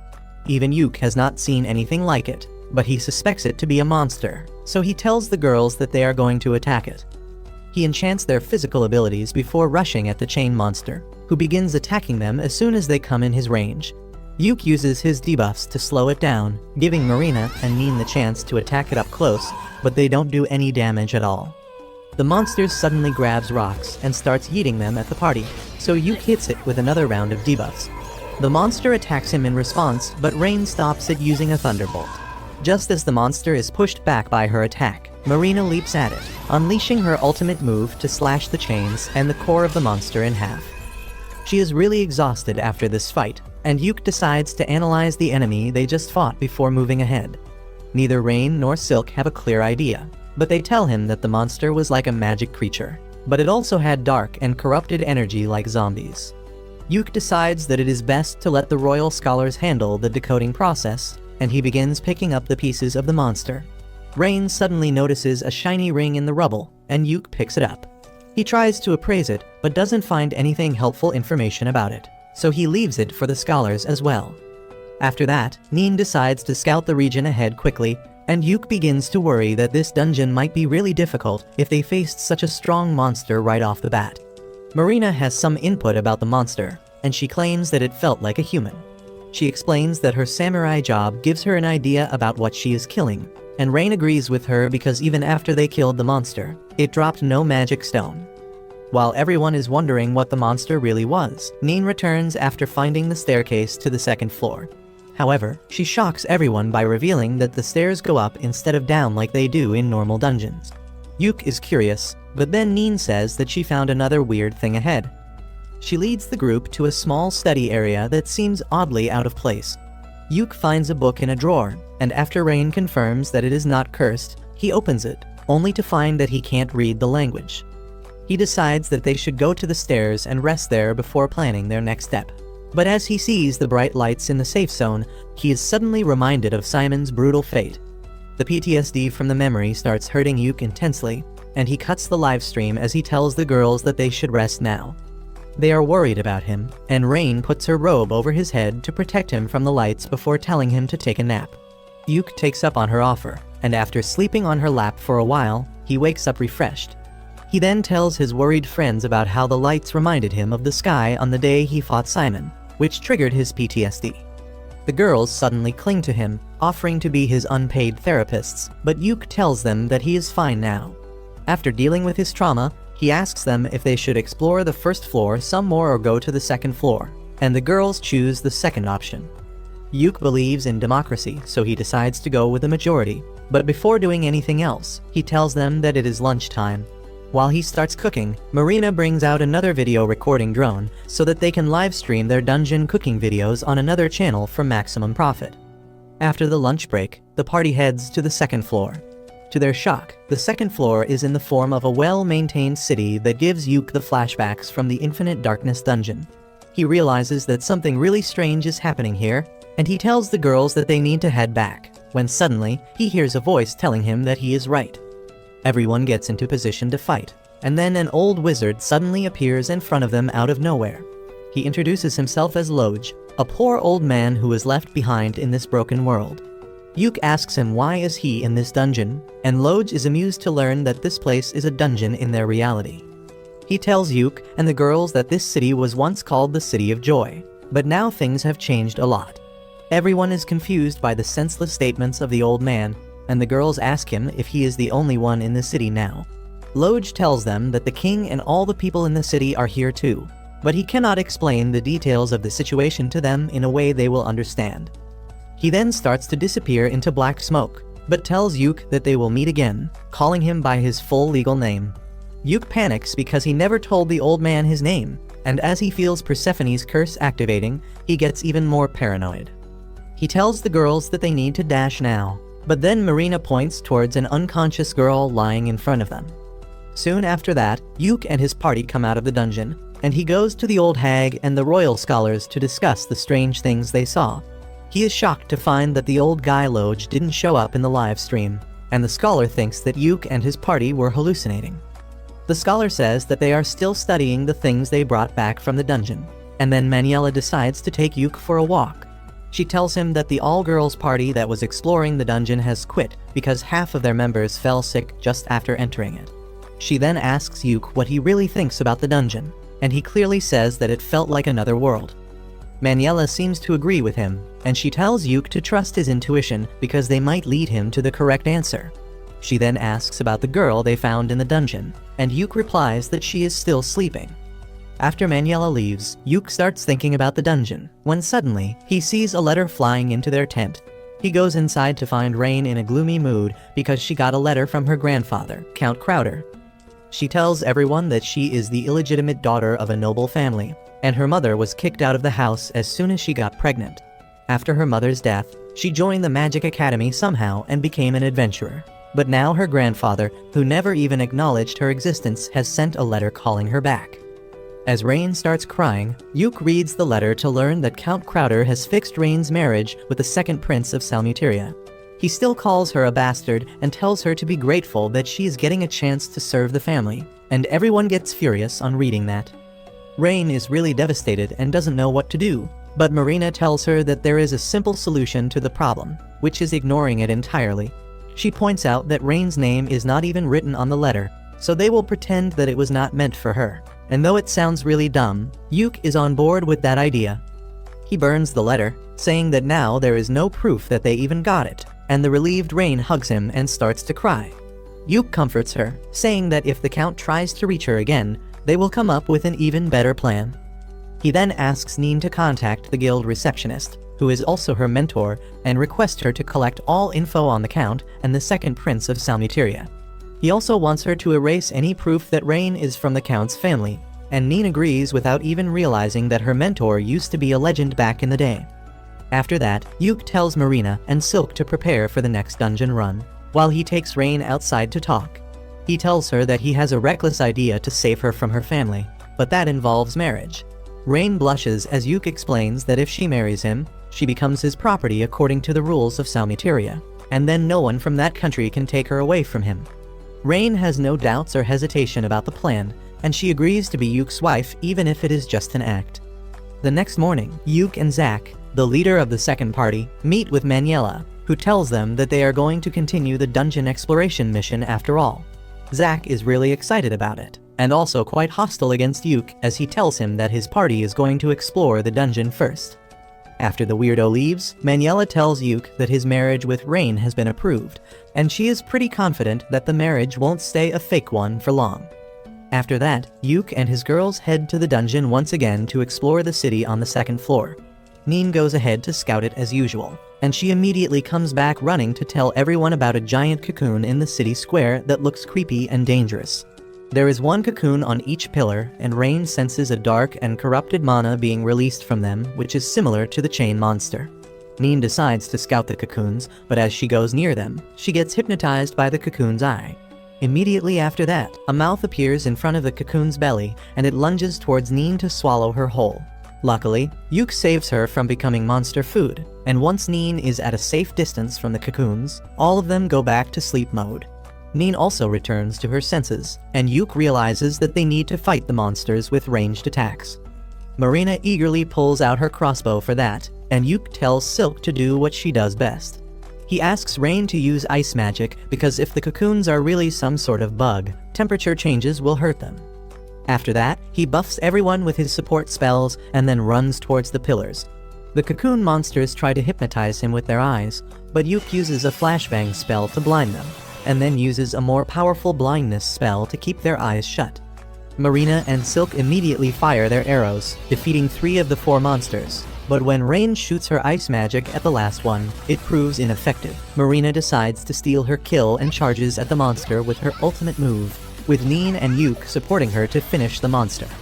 The monsters drop rings instead of magic stones, and Yuk collects them all.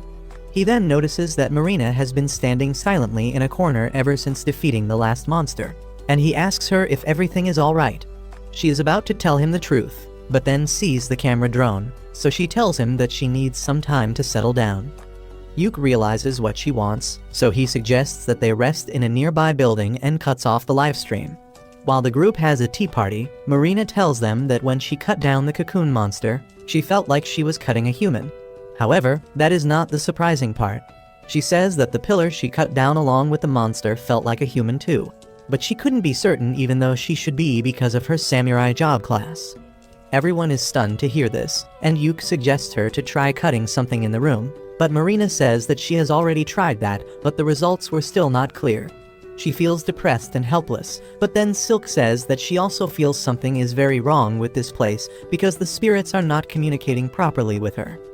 She says that it somehow feels like the land of the dead that Persephone rules, and Rain agrees, saying that the mana here is not normal. Yuk agrees with all of them, and he says that they should go to the rooftop to get a better view of the city before doing anything else.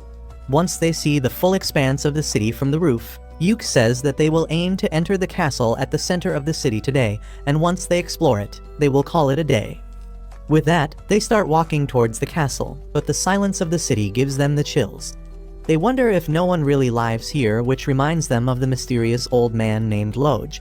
While Yuk thinks he really might have been a hallucination, Rain disagrees with him because she has the sanity ring he gave her that makes her resistant to any mental effects.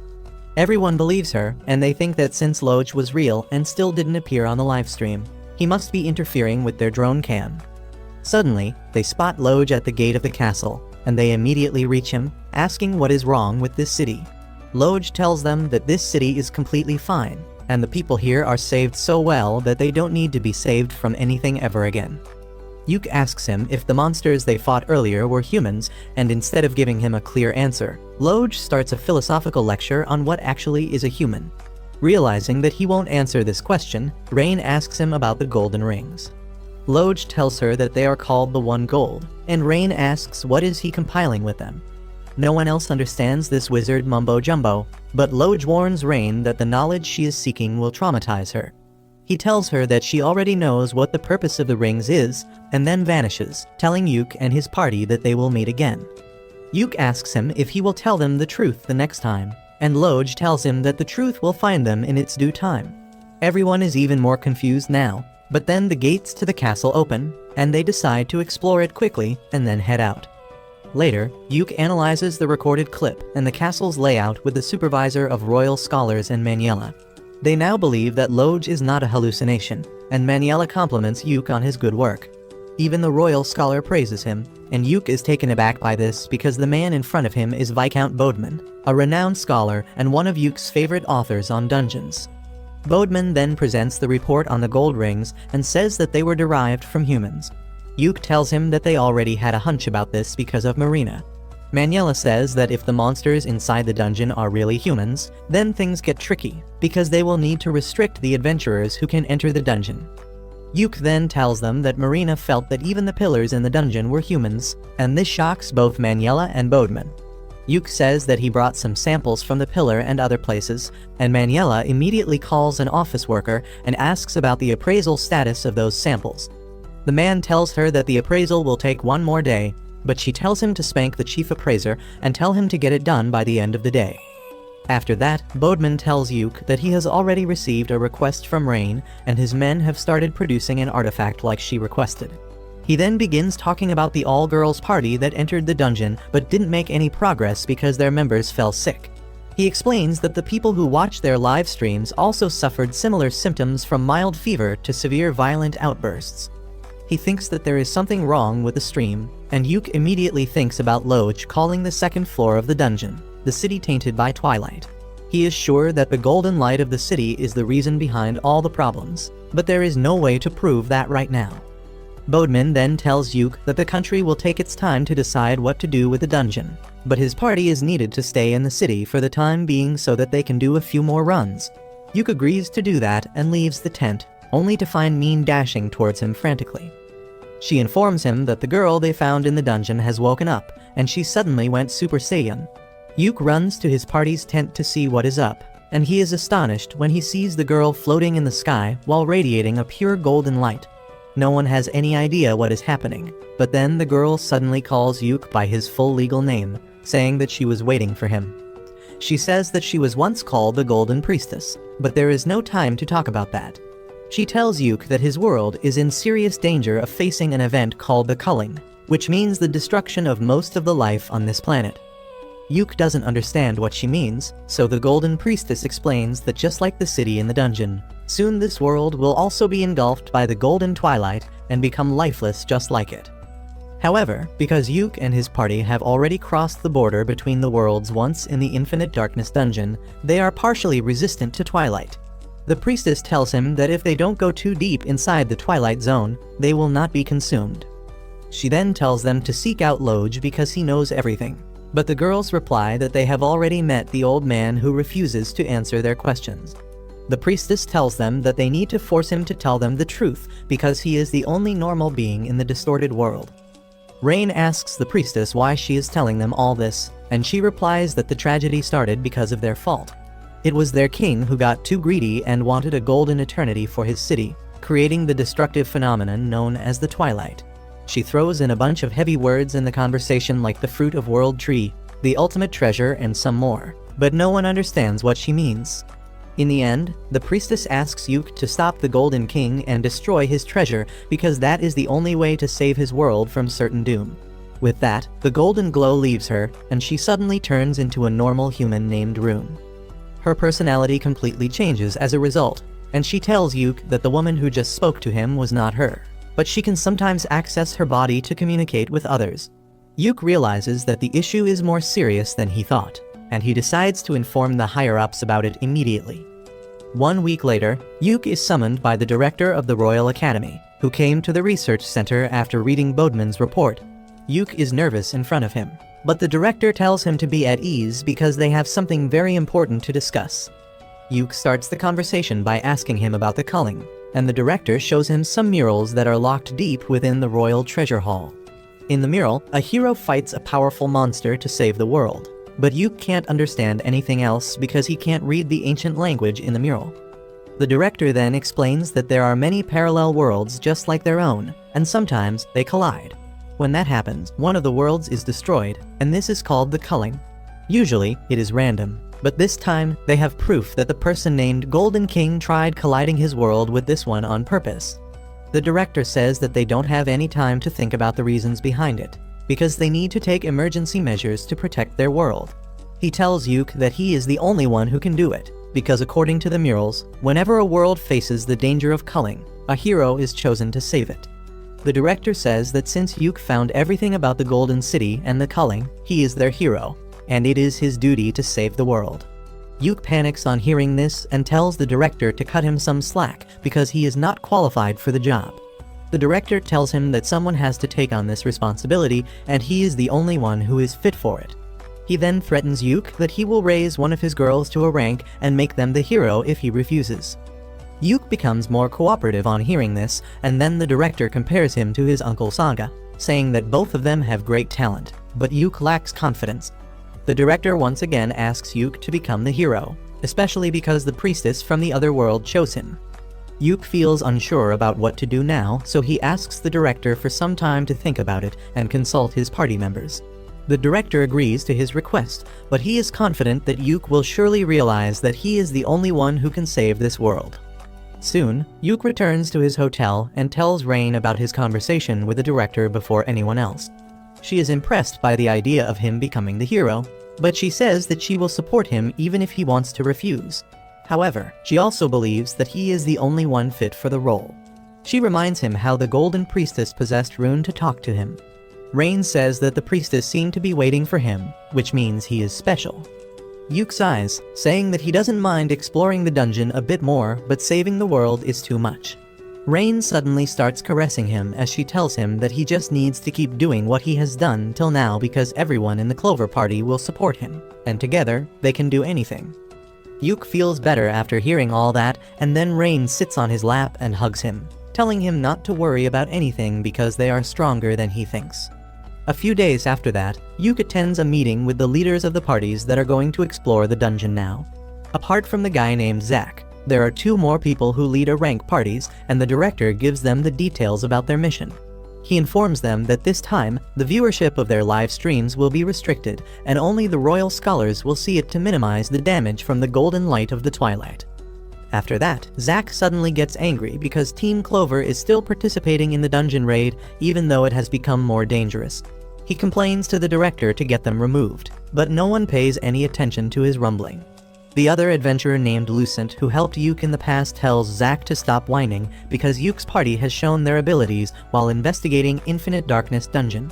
Even the girl leading the last party says that ranks don't matter in situations like these and only results do, and Zack has nothing to say after that.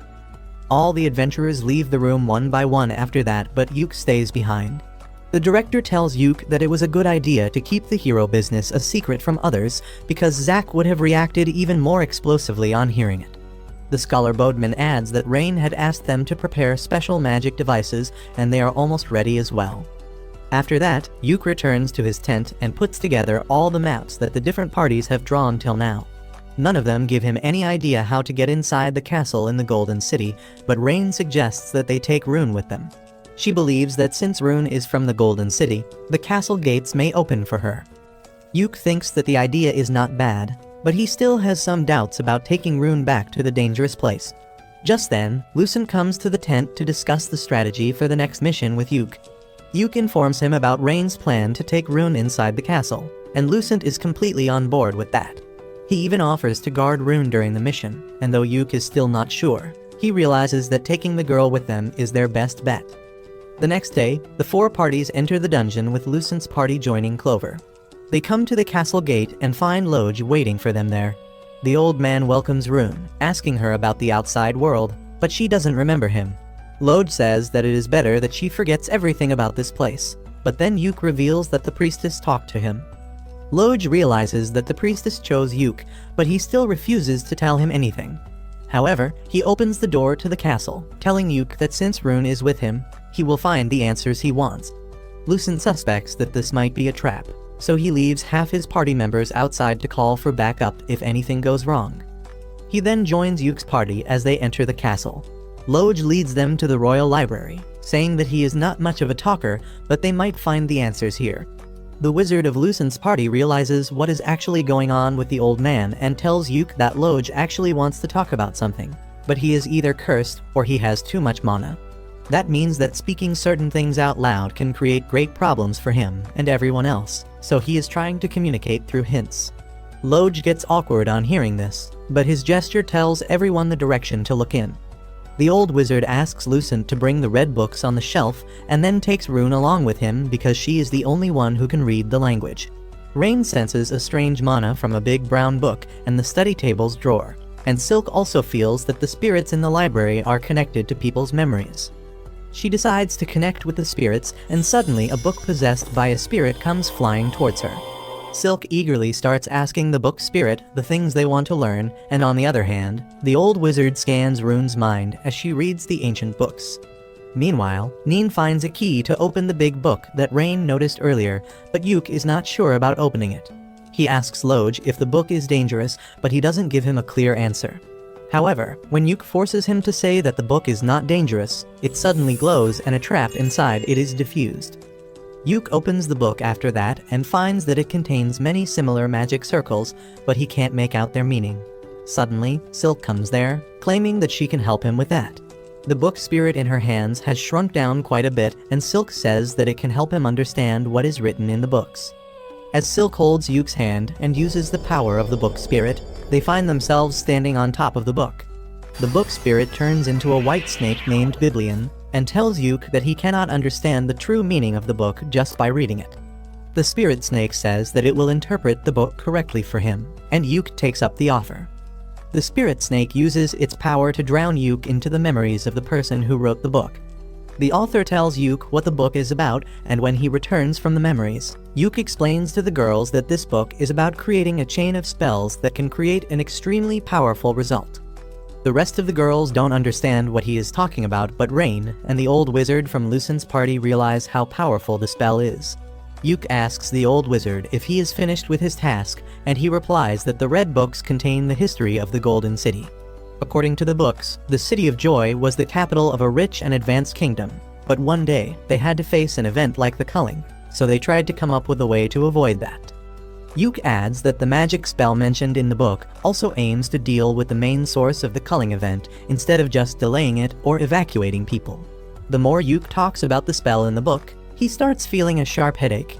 He tells everyone that they should head out now, and just then, the all-girls party also arrives there. Yuk and Lucent tell them that they are going to retreat now, but then they learn that Zack and his party went deeper into the castle. Yuk decides to leave them alone because they can't stay in this dangerous place any longer, and the leader of the girls' party says that she will stay on guard till Zack returns. With that, Yuk and his girls leave the castle, but he keeps thinking about the magic in the book and how it is connected to the fate of the Golden City. Soon after that, Yuk and others go back to the control room and tell the higher-ups about their discoveries. They explain that the dungeon is actually a real city from a parallel world, whose king wanted to save it from twilight, so he used a special magic to take it across dimensions. However, his magic was imperfect, so he ended up turning all the people in the city into objects. He then puts a ring he got from the monsters on the special device that the scholars made on Rain's request. As Rain activates the device using her magic, it projects a vision of the Golden City. The director asks if the rings found from the monsters are able to display messages in the same way their broadcasting drones work, but Rain denies that theory.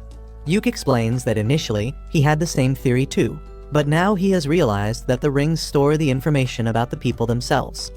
He explains that King Vorden of the Golden City found that he could not carry humans to another dimension, even with his special magic, so he came up with the golden rings that could turn them into something other than humans.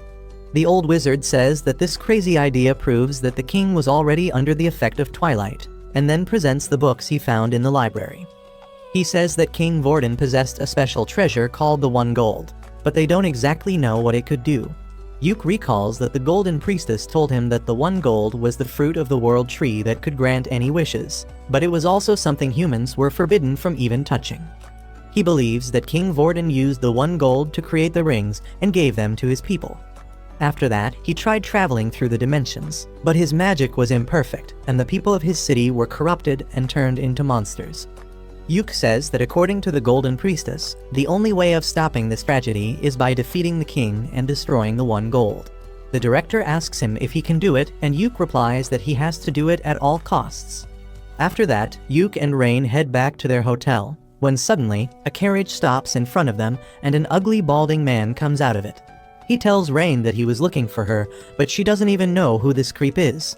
He introduces himself as her Uncle Bran, saying that he is here on the behalf of the head of the Crowder family to take her back with him. Rain gets nervous on hearing this, but Yuk hides her behind him and then tells the man that he has got the wrong person. Bran knows Yuk's identity too, and he tells him to not stand in his way because Rain should go back to her rightful family. Yuk refuses, saying that Rain has no family, and Bran sends his guards to take her away by force. Yuk uses snare and sleep spells on the two guards, knocking them out. Bran gets scared, but he still acts arrogantly, telling Yuk to get aside because Rain's marriage has been fixed to the Prince of Salmuteria. He even gets ready to hit him, but then Yuk asks him for proof that Rain is actually the daughter of the Crowder family. Bran falls silent on hearing this, and Yuk accuses him of trying to kidnap a random girl and then marry her to another country's royalty by pretending that she is their daughter. Bran tells him that even if the girl is not a member of their family, she is going to become a queen, and their family will also benefit greatly from it. He orders Rain to come back to her father, but she activates a magic spell as she tells him that she doesn't want to. She shoots a tiny lightning bolt just above Bran's head, burning what little hair he had on the top of his head and scaring him shitless. He immediately runs away after that, and Rain tells Yuk that they should head home before anyone else comes after them. Meanwhile, Bran runs straight to the second prince of Salmuteria, who asks him where is the bride he ordered. Bran nervously tells him that it will take some time because Rain has got a bad temper after becoming an adventurer. He says that she even shot a lightning bolt at him, and this shocks Prince Masmoda because women can't even leave the house without permission in his country. Anyway, he decides to give Bran some more time because he needs Rain for a special reason. He also tells him to bring all the girls she hangs out with so that she has some friends in his harem. Bran says that it will be difficult, but Masmoda increases the reward by 5 times, and the ugly bastard immediately sets out to get all the girls from Clover for his client. Unaware of this, Yuk and his girls keep forming strategies for their dungeon raid and fooling around in the hot springs. A few days later, it is time for the final mission to destroy the One Gold. But while Yuk and others are discussing the details with the old hag, they receive news that Zack's party kidnapped Rune and took her into the dungeon with them. Everyone panics on hearing this, but Yuk tells them to stay calm because they can solve this problem. He assembles the remaining 2 parties and tells them that they must catch up to Zack's party quickly, and then they can head to the deepest parts of the castle to destroy the One Gold. They rush inside the dungeon with that, but as they enter the 2nd floor, they find a huge number of cocoon monsters waiting for them. The leader of the girls' party tells Yuk that they will handle the monsters and he should go ahead and rescue Rune. Yuk objects, but Lucent tells him that he is their main character in this mission, and he must keep moving ahead to do the most important things while they just back him up. Following his advice, Yuk rushes ahead with Lucent's party while the girls fight the monsters. However, just as they reach the castle gate, they find a horde of monster knights waiting inside. Lucent tells Yuk that his party will handle them and he should go inside to deal with the One Gold. The wizards from Lucent's party begin attacking the monsters to attract their attention, and using this chance, Yuk and his girls slip past them. They reach inside the castle soon, and Neen finds the route that Zack took. She says that he is heading straight to the throne room, which is exactly where Yuk believes the One Gold is. As they rush towards the throne room, Yuk feels someone coming and immediately alerts his party. However, it turns out to be Loj. Yuk tells Loj that he learned a lot from the library, including details about him. Turns out that Loj is the son of King Vorden, and Rune is his niece and the king's granddaughter. Loj feels no need to hide things from Yuk now, and he says that his father made a mistake, and Rune is the key to make things right. He wishes Yuk the best of luck and then vanishes, leaving a gold ring behind. Yuk's party soon reaches the throne room's door and hears Zack laughing inside. Yuk tells them to get ready to fight, and Silk calls out the book spirit to assist her. With that, they charge inside the room and find Zack and his friends enjoying the loot they found in the royal chamber. They tell Yuk that he is too late because their party conquered the dungeon first. Yuk doesn't care about that and asks where is Rune, but then Marina tells him to look at the end of the room. Yuk is shocked as he sees King Vorden on the throne, and next to him, Rune is lying unconscious on the floor. He gets furious, thinking that Rune is hurt, but Zack tells him to stop being sentimental because she was just a tool to conquer this dungeon. He tells Yuk that he hated his party from the beginning because they are outsiders who don't even belong to this region. However, he also hates Yuk specifically because he is always surrounded by beautiful girls. All of Yuk's girls call Zack a jealous incel and tell him to get a life, which makes him even more angry, and he tells King Vorden to give them more power so they can beat the intruders in his palace. The king listens to him and activates the power of the One Gold, freaking Yuk out as he can't predict what is going to happen next. The king uses the power of the 1 gold and shares it with Zack's party using the golden rings. Yuk panics on seeing them wear the ring and asks if they are stupid to use something so dangerous. Zack mocks him, saying that he is just saying this because he realizes there is no way to win now. He says that the king taught them how to use the rings, and now they can feel the power surging inside them. Yuk feels Persephone's curse mark activating, as he realizes that Zack and his team are using the magic that grants wishes. He asks them if they don't know how dangerous that spell is, but Zack replies that he doesn't care. He orders his team to attack Yuk and his girls, and they immediately charge ahead. However, Yuk's party is also ready to fight. Silk shoots the healer in the knee, bringing him down, and then Neen uses her speed to knock down the wizard. Rain knocks down the thief using a basic spell, and Yuk paralyzes the tank. Zack is shocked to see his friends lose despite powering up, when suddenly, Marina breaks his sword, forcing him to run away. However, he suddenly feels a sharp pain in his body and falls to the ground. The power of the ring starts consuming him, and he begins turning into a monster. All his party members also get affected by the power of the rings and transform into monsters, and Yuk calls the girls back to rework their strategy. He tells them to be careful because their enemies are stronger and more unpredictable now. He then buffs them with his support spells, but that is not enough this time. Zack attacks Marina and pushes her back, but she immediately returns to fight him. On the other side, the fat monster chases after Silk like a total creep, and when her lightning arrows have no effect on it, she freaks out and keeps running. Rain fights against the priest, and even though she is able to damage him with her spells, he regenerates instantly. Meanwhile, Neen gets overwhelmed by the thief of the party, but luckily, Lucent arrives there just in time to protect her. He asks her what the update is, and she tells him about Zack's party using the rings to become monsters. Just then, Lucent's teammates as well as the other party arrive in the room, and he tells them that their job is to hold back the monsters while Yuk rescues Rune and stops the king. The two parties team up to take down the monsters, and Yuk tells his girls that they should rush to help Rune now. They run towards the throne, but King Vorden comes forward to face them. Marina dashes towards him as Yuk enchants her sword. She tries attacking the king with her full strength, but he easily blocks her attack and then pushes her back before hitting her with a powerful magic beam point blank. Marina somehow avoids taking any damage from the attack and charges at the king again.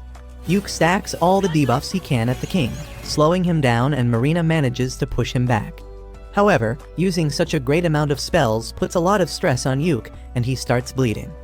He tells Marina to keep attacking because he can't keep the king down for long.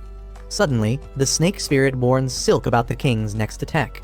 She yells at Marina to dodge, but it is too late. The king stabs the ground with his spear, releasing a great burst of energy. Everyone runs away, but Marina gets caught in the attack's range. Silk and Neen keep the king busy with rapid attacks, while Marina gathers her strength back. Neen uses a fire-breathing technique as a smokescreen, and when the king clears the green fumes, he finds Marina dashing towards him. She uses her ultimate move to cut through his weapon and injure him, and Rain declares that she will deal the finishing blow. She begins chanting a tier 7 spell, and Yuk tells the rest of the girls to come back before the spell is activated. They rush to his side just as Rain unleashes her magic and engulfs the king's body in flames. Yuk uses a water spell to prevent the flames from reaching them, and Rain also holds back her power so that she doesn't accidentally burn her own party. Silk summons a water spirit to assist Yuk, who lowers down the water wall and uses a scroll to increase everyone's flame resistance. He then tells Rain that she should stop controlling her power, and she collapses right as she lets the spell work at its full strength. The flames around the king burn even brighter, and Yuk shields all his girls using his magic robe for a few seconds before the flames die down. He then turns around and finds that the king is still clinging on to life, but not for long. As he tries to take a step forward, the king turns into ash, and his ring falls on the ground. Rain is feeling really weak and exhausted now, so Yuk uses his special spell to recharge her mana and then also gives her some mana potions. He then decides to destroy the 1 gold, but Rune tells him to look at the ground. The king's ashes are gathering around the ring, and Yuk realizes that the 1 gold is trying to revive him. He quickly moves towards the ring and uses Persephone's power to break the ring, but that gives him a serious migraine. In the meantime, the remaining 2 parties have also finished dealing with the monsters, and they come upstairs to catch up with Yuk. They look at the 1 gold and say that once they destroy it, all will be over, but Yuk tells them that he has a feeling that they are missing something. the wizard of Lucen's party says that they should let Yuke handle the 1 gold because only a superior red mage like him can destroy it. Lucen says that if they can't help, they should not stay here and bother Yuke either, and the other party's leader agrees with him. She asks Rune to come with them because she must be tired, but she refuses, saying that she will stay back to help Yuke. She says that she is the golden priestess, so she can touch the 1 gold without getting hurt, and Yuke can also do that. However, the rest of them will be exposed to the effects of the twilight if they are present during the process, and they will lose their mind. Yuke agrees with her and says that even if things go wrong here, it will be for the best to reduce the number of victims. His girls take offense on hearing this, as they believe that Yuke is trying to sacrifice himself. While he tries to calm them down, Rain asks Rune if she is sure that they can't do anything to help. Rune tells her that Yuke is special so no one else can help him, and Rain realizes that is true. She suddenly hugs Yuke tightly, telling him that she will be waiting for him at home. Silk and Marina hug him too, but there's no space left for Neen, so she tells Yuke that she needs her hug when he gets back home safely. With that, everyone leaves the dungeon, leaving only Yuke and Rune behind. They walk towards the 1 gold and find Loge sitting on the throne. He tells Yuke that since his father is dead now, he is the official king. Yuke asks if he is going to fight him next, but Loge refuses, saying that now that the king, the priestess, and the mage are on the same side, it will finally be over.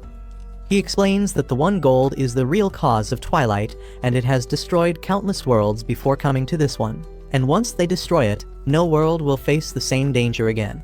The 3 of them walk towards the treasure, and Loge wishes for a silent end. He then asks Yuke to use the great spell to destroy the 1 gold, and Rune supports him using the power of the Golden Priestess. While they are casting the spell, Yuke suddenly remembers how he used Persephone's power to modify his spell so that Simon would suffer for an eternity, and that makes him realize something he never thought of before. He realizes that the 1 gold is nothing but Simon, cursed to suffer for an eternity without dying. His body kept growing because it could not die, and then it transformed into the 1 gold, traveling through different worlds, sharing his curse of destruction with them. Yuke decides to put an end to Simon's misery and uses the spell to destroy the 1 gold, freeing him from the endless cycle of suffering. As soon as he uses the spell, the 1 gold shatters and the world inside the dungeon starts fading. Everything soon turns completely dark, and Yuke realizes that this dungeon was just an extension of the Infinite Darkness dungeon, which was trying to correct an anomaly within itself. Suddenly, Loge starts vanishing because now there is no need for him to exist in this world. He tells Yuke to take care of Rune for him, and then asks her to live her life freely because he and her parents have always wished for her happiness. He completely vanishes with that, and Yuke asks Rune to come with him because she is a member of his family. Meanwhile, in the real world, Yuke remains missing even days after everyone else returns from the dungeon. One day, the bald guy named Bran corners Rain on the streets again, and she immediately points her staff at him to tell him to go away. Bran is not scared of her this time because he knows her weakness. He asks Rain if she is looking for Yuke and says that he knows something that will help her find him.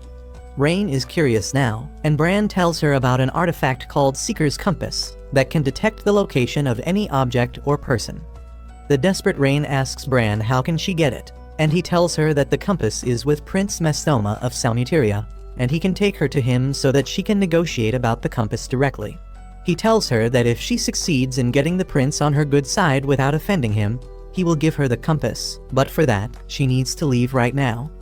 Rain is unsure about that, but Bran tells her that nobles and royals don't have free time like peasants, and if she wants to meet a prince, she must come with him right now. He starts walking away, telling her that she is free to not trust him, but it won't be his fault if she keeps on waiting and Yuke's dead body turns up at the Adventurers Guild. Rain gives in to the emotional blackmail and agrees to go with Bran, and the fat bastard tells her that he knows she is worried about her friends, so she can write a letter to them which he will deliver later. Rain agrees to this, and Bran laughs to himself, thinking that he is finally going to get rich by selling the girl to Prince Mastoma. Meanwhile, Yuke is still struggling to get out of the Infinite Darkness dungeon with Rune on his back. He feels completely lost with his sense of time, distance, and direction being messed with the darkness all around him. Suddenly, he hears Rain's voice calling his name and sees a light in the distance. Yuke feels like this could be the exit, and he lifts Rune in his arms as he runs into the light. The next moment, they both find themselves underwater, and Yuke grabs Rune's arm as he carries her to the surface. They are both exhausted and drenched once they reach the ground, and Yuk starts a fire to warm themselves up. He looks around and figures out that they are not far from the dungeon, and tells Rune that once their clothes are dried, they will start searching for a road that will lead them to the nearby city. They reach their inn by sunset, and the manager immediately alerts the girls as she sees Yuk coming. Marina and Silk run outside and hug Yuk tightly. They begin telling him how worried they were with teary eyes, and Yuk tells them that they are overreacting. Marina yells at him that he has been missing for 2 weeks now, and that shocks Yuk because he thought he was in the dungeon for just half a day. He suddenly realizes that time is too distorted inside the Infinite Darkness dungeon, and he was lucky that only 2 weeks passed outside because it could have been thousands of years as well. He immediately hugs the girls and apologizes for worrying them, and they start crying. After that, they go to check up on Rune, and Yuk thanks the manager for taking care of his girls in his absence. He then asks where are Rain and Neen, and everyone suddenly gets cautious. Marina and the manager take Rune inside immediately, and Yuk asks Silk if something happened. Silk nervously tells him that Rain has been missing for 2 days, and they just received a letter from her. In the letter, she writes that she is going to find Yuk and asks her friends not to worry about her. Yuk asks who delivered the letter, and when he learns that it was a servant of the guy called Bran, he gets a bad feeling about it. Silk tells him that the servant said that Rain is not coming back, and if they want to see her, they should come to Prince Mastoma's mansion in the city. She says that they were clueless about what to do without him, but Yuk comforts her, telling her that he is here now and he will handle everything. He decides to go and bring Rain back immediately, and Silk says that he should get some rest first. He replies that he will rest after bringing his best girl back, and Silk informs him that Neen has gone ahead to scout the area, so he should meet up with her there. Yuk then runs to the city, and when he reaches the prince's mansion, Neen jumps behind him, telling him that she is glad to see him after 2 weeks. Yuk pats her head and then asks where should they break in from, but she replies that the security is equally tight everywhere. Yuk replies that they will just have to walk through the main gate then, but they don't even need to fight because the guards let him in. Yuk immediately goes to meet Prince Mastoma, who asks him what is he here for. He replies that he is here to take Rain back, and the prince acts offended at this because Yuk makes it sound like he stole something from him. He says that Rain came to see him herself, and before Yuk can say anything in response, a woman brings Rain to the room. As soon as Rain sees Yuk, she runs into his arms. They hug each other tightly, and Mastoma laughs, telling Rain that it looks like she won the bet after all. Yuk turns to the prince to ask what he means, and he replies that Rain made an outrageous bet with him. She promised to marry him if Yuk was dead, but since he is not, he cannot put his hands on her. Yuk is shocked to hear this and asks Rain how she could do this, and she replies that she had full faith that he would return alive. Mastoma says that it is his loss, but he will accept it according to the laws of his country. Just then, Bran barges into the room because someone told him that he is not getting paid. He is about to confront Mastoma, but then he sees Yuk alive and wets his pants. Mastoma tells Bran that he tried to trick him, and he will not be forgiven for that. Bran nervously tells him that he didn't lie to him, but Mastoma reveals that Rain told him about her marriage with Yuk, and he got the public records checked to verify it. He says that Rain is Yuk's property according to his country's law, and more importantly, Yuk is a rank adventurer who has the title of the hero. Bran is taken aback to hear this, but Mastoma says that since Yuk is the hero, he is officially the property of the king of this nation. The prince accuses the bald bastard of trying to scam him by selling something that wasn't his. He orders his soldiers to throw the bastard in jail, and Bran keeps screaming that he didn't know anything about this. After that, Mastoma apologizes to Yuk for the trouble, and he kneels down, thanking him for keeping Rain safe. Once that is done, Mastoma sighs, saying that he is in trouble now, and Rain replies that Yuk can help. Mastoma begins telling Yuk that currently, the princes are fighting to become the next king of Salmuteria, and he needs to have an achievement under his belt to increase his chances. He wants to conquer a dungeon for that, but the world knows that there are no dungeons in Salmuteria. Yuk says that he has heard about that as well, and Mastoma reveals that there is actually a dungeon in his country, but it has always been kept a secret. Yuk panics on hearing such a big secret of another country, but Mastoma tells him that he wants to conquer that dungeon. He adds that there are no true adventurers in his country, and Yuk realizes that he wanted Rain mainly to do adventuring for him. Mastoma tells him that he believes that there is a legendary treasure called the Staff of Kingship in the dungeon. and if he can get it, he will definitely become the king. He explains that currently, the next king of Salmuteria is decided based on achievements, but 12 generations ago, the staff of kingship used to decide it. The staff went missing at the same time when the dungeon was sealed, and Mastoma is sure that it is inside it. He tells Yuke that this was the real reason he wanted Rain and other girls, but Rain tells him that there wouldn't be any trust between them even if he got them on his side. Mastoma is confused by this because he knows that the girls of Clover are quite loyal to Yuke, and Rain replies that it is because they like him. Just then, Mastoma's wife tells him that women in this country have a thing called rights, and he should have listened to him earlier because she told him about this a lot of times. Mastoma stays silent in front of his wife despite all the talk about her being his property, and Yuke just chuckles at this. This irritates Mastoma, and he tells him to laugh while he can because sooner or later, he is going to end up in the same position as him. After that, Yuke and Rain go outside, and they send Neen to the inn to inform everyone about what happened. Yuke and Rain hold hands as they walk home and apologize for worrying the other. Rain tells Yuke that she went to the prince to borrow the Seeker's compass to find his location, but she felt that he couldn't find his way out, so she used her magic to give him a signal. Yuke thanks her for saving his ass back in the dungeon, and then Rain tells him that she made the bet with Prince Mastoma because she was sure that he was alive. She says that since Mastoma agreed to her bet, she believes he is different from other Salmutarians, and she wants to find a way to help him. Yuke says they will do so once they get home, but once they reach home, they find Maniela and others waiting for them. Yuke gets hit by the old hag for making everyone worried, and then the director tells him to rest first and tell him the details of what happened in the dungeon the next morning.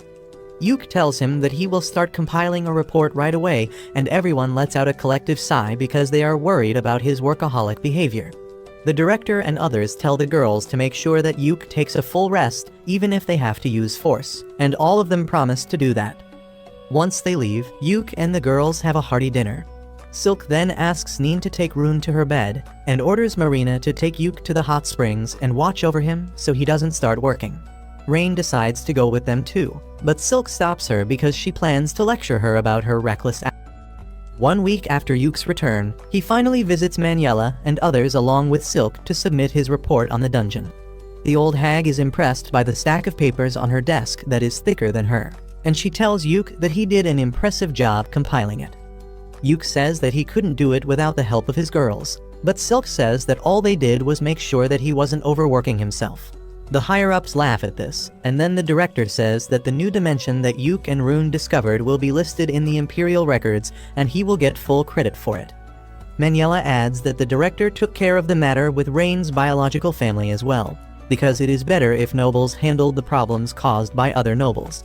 The director says that there were a lot of nasty rumors about Count Crowder in the past as well, but now that they have solid proof, he reported him to the king.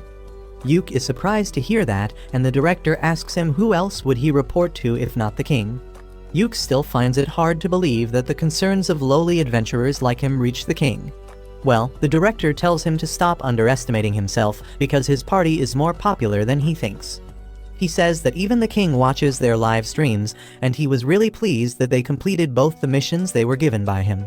Both Yuke and Silk are surprised to hear that the king is a fan. And then the director tells them that they also received a letter from Prince Mastoma of Salmuteria. The prince has taken Count Crowder into custody, and he will be punished according to the rules of Salmuteria. Maniela says that they owe Mastoma big time for this favor, and also for lending them the Seeker's compass, and Yuke tries to tell them about the dungeon in his country. Maniela already knows about it, and Yuke says that he trusts Mastoma and wants to help him in some way. The old hag agrees with him, and the director also says that they will think about how to proceed with this request because it is quite high profile. After that, the director asks Yuke about Rune's future, because he had offered to take her in as a guest from another world. Yuke says that he told Rune about his offer, but he also told her that everyone in Clover wants her to stay with them and be a part of their party. He asked her to choose whatever she likes more because he will support her no matter what, and Rune told him that she wants to stay with him and the girls. So Yuke tells the director that Rune is a part of the Clover family now, and he is glad to hear that too. After that, Maniela asks him when do they plan to return home, and Silk says that they have to make preparations for that, and even before that, they have to thank everyone who helped them. She says that they plan to meet with the two parties that helped them the most during the mission, and hopefully they can learn a lot of things from their vast experience. Manuela tells them that it won't be possible because both the parties have already left on their new missions. Yuke and Silk are a bit disappointed to hear that, but the grown-ups tell them that as long as they keep being adventurers, they will run into each other eventually. With that, the director says that he and the researchers will head back to the city first. He thanks Yuke for everything he did during the mission, and says that he is truly the hero who saved this world. Yuke shakes his hand, thanking him for taking care of his party. Yuke and Silk head home after that, and Silk says that they need to do some shopping tomorrow. Yuke volunteers to carry the luggage, but Silk sighs and tells him that she has Marina, Rune, and Rain for that.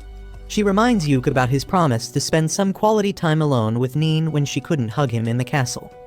Yuke remembers that now, and Silk tells him that the poor furry has been waiting eagerly for her quality time with him. Yuke gets that, but he doesn't know what to do with the time, and Silk tells him that anything is fine as long as she is having fun. That night, Yuke goes to Neen's room and tells her to think about what she wants to do tomorrow. He says that they should have a lot of fun and do everything she wants, and Neen is on the moon after hearing that. The first thing on Neen's list is drinking in daytime, and she says that she is going to make a lot of selfish demands today. Yuke tells her to go on, and Neen says that they should visit the other part of the market where adventure-related items are not sold. Yuke likes the idea because they can see a lot of new items from different places there, and he decides to take Neen shopping. As they walk towards the market, Neen grabs Yuke's arm, and he gets a little shy. They soon reach the market, which is full of all sorts of fashion items like see-through shirts, glowing earrings, and edible lipsticks. Neen grabs Yuke's hand and starts dragging him along, but all she does is stare at the items from outside the store. Yuke tells her that he will buy anything she wants, but she tells him that she is a strong, independent woman who can pay her own bills. Yuke tells her that there is no need to act strong with him, and asks her to let him buy something to thank her. Neen takes his offer, but she still can't make up her mind, so Yuke tells her to be whimsy and selfish at least for today. He says that he will indulge all her demands and asks her to be free, and Neen tells him not to call her a gold digger if he goes bankrupt later. With that, she grabs his hand again and pulls him into the nearest shop, saying that she has time until sunset to make him listen to all her requests. A couple days later, Yuke and his party are ready to leave, and everyone comes to see them off. Yuke thanks Manuela and the elf innkeeper for taking care of them. She tells them to visit her again, and the girls promise that they will come again because of the hot springs. Once they have said their goodbyes, Yuke says it is time for them to go home, and they ride a carriage back to their home city. On the way, Marina teaches Rune how to handle the horses, and everyone has a lot of fun enjoying jolly dinners and watching the beautiful scenery. They finally return to their city after traveling for 2 weeks. All of them are excited to be back home, but they were not expecting their fans to gather on the streets to welcome them. They are equally surprised and happy about this, and after greeting their fans, Yuke decides to visit the guild to report to the guildmaster. He sends the girls ahead as he enters the guild, where the receptionist Mammer welcomes him with a bright smile. Yuke thanks her for helping with Rain's problems, but Mammer shushes him, saying that someone might overhear their conversation, and that can create problems later. However, she gladly accepts his thanks and says that she is looking forward to see how he repays her for it. After that, Yuke goes to the guildmaster's office, but he has already heard everything from Manuela. Yuke asks if he also received a report about Prince Mastoma, and the guildmaster affirms. He says that they have already started the process to help him, but it will take some time. He asks Yuke to be patient about it, and then moves on to his reward for completing the mission. The guildmaster says that he will deposit the amount in Clover Party's account later, because it is too huge of an amount to be given out in cash. He keeps hyping Yuke up, telling him not to faint when he sees the amount when suddenly, Jamie barges into the room. She immediately rushes to Yuke's side and begins checking if he is fine. He asks her to stop, but the guildmaster asks him to let the girl smother him for a bit because she was really worried when she heard that he disappeared in the dungeon. The old man then starts mimicking how Jamie cried that she was going to save Yuke, and she gets embarrassed about that. Yuke thanks Jamie for worrying about him, and she replies that she was only worried that she won't get the medicine for her brother if he died. Well, the guildmaster rats out that tsundere immediately, mimicking her again and revealing how she declared that she will be the one to save Yuke once she can go on adventures again. Jamie lashes at the old guy, but he just laughs because she never told him to keep it a secret. Yuke and Jamie also start laughing, and then she tells him that she managed the Clover House with the real estate agent's help while he was away, and the kitchen is fully stocked right now. Yuke thanks her and then tells her that they will have a party soon to celebrate their successful mission. The guildmaster decides to invite himself to drink some free booze, and Yuke can't say no to him. On the other hand, the girls reach their house where the real estate agent tells them that he fixed a couple of loose doors and leaky taps while they were away, and he also remodeled a room to make it more comfortable for Rune. The girls thank him for looking after their house, and he leaves them to rest. Rune gets really happy that she is going to live here, and just then Yuke returns too. He gathers the girls to give them an important message, saying that they did great on the mission, and now they should rest for a few days before picking up any mission. The girls agree but remind Yuke that he is the one who needs to rest the most. Later, Yuke goes to the rooftop to watch the sunset in silence, but Rain comes there because she can tell that his mind is full of thoughts. He admits that he can't stop thinking about what they should do next, and Rain says this is why one of them needs to babysit him at all times. She then holds his hand and tells him that he is amazing and how he makes everyone around them want to be better. A couple days later, Guildmaster Benwood pays Yuke a visit early in the morning with a mysterious guest, saying that they have some urgent business with him. Yuke welcomes them both in and offers to take the guest's coat. The man thanks him for that, but as soon as he removes his hood, Yuke kneels on the ground because the strange guest is none other than the king. King Vincent tells Yuke to rise up because he is undercover today and there is no need for any formality. Yuke finds it hard to agree to that order, but Benwood also tells him to loosen up, because the king was like his uncle Saga's little brother, which makes them like family too. Anyway, they sit down to talk and Silk comes with tea for their guests. As soon as she sees the king, she freezes in shock, and Yuke tells her that it is a completely understandable reaction. He goes to help her, and then King Vincent tells Silk that he wants her to be a part of their conversation as well because she is the vice leader of the Clover Party. Silk somehow snaps out of her shocked state, and then sits down next to Yuke. Vincent immediately gets to point and tells Yuke that they have been discussing his suggestion to help Prince Mastoma clear the dungeon in his country. He says that Mastoma also sent him a letter about the same, and he has decided to help him. Yuke thanks Vincent for that, and in response he takes out a small wooden box from his pocket and places it on the table. He tells Yuke that this is the advance payment for his next quest and urges him to open it. Yuke finds a silver brooch with a green gemstone inside the box, which leaves him completely speechless. King Vincent suddenly starts clapping for him, congratulating him for becoming a noble of this kingdom. Benwood also congratulates Yuke, saying that now he is also a dungeon count like him. Silk is still trying to figure out what is happening, and Benwood explains that only the adventurers who have greatest accomplishments in dungeon exploring are given the title of a noble, and now Yuke is one of them. Yuke still can't believe that he has been given the highest possible honor for an adventurer, and he tries to return the brooch, but the king tells him that they don't do that here. He then tells Yuke that he has already talked with the parliament, and they have agreed to send an adventurer party to the dungeon in Salmuteria. The king believes that the new dungeon that Yuke just cleared might have affected the Salmuteria dungeon in some way, and they can't afford to ignore something like that. He says that they are considering the first attempt at exploring the dungeon as a trial, and then lays out some documents on the table. As Yuke reads the documents, he finds that they are about the trials of various streaming devices, and even setting up a temporary adventurer guild in Salmuteria to strengthen the relationship between the two nations.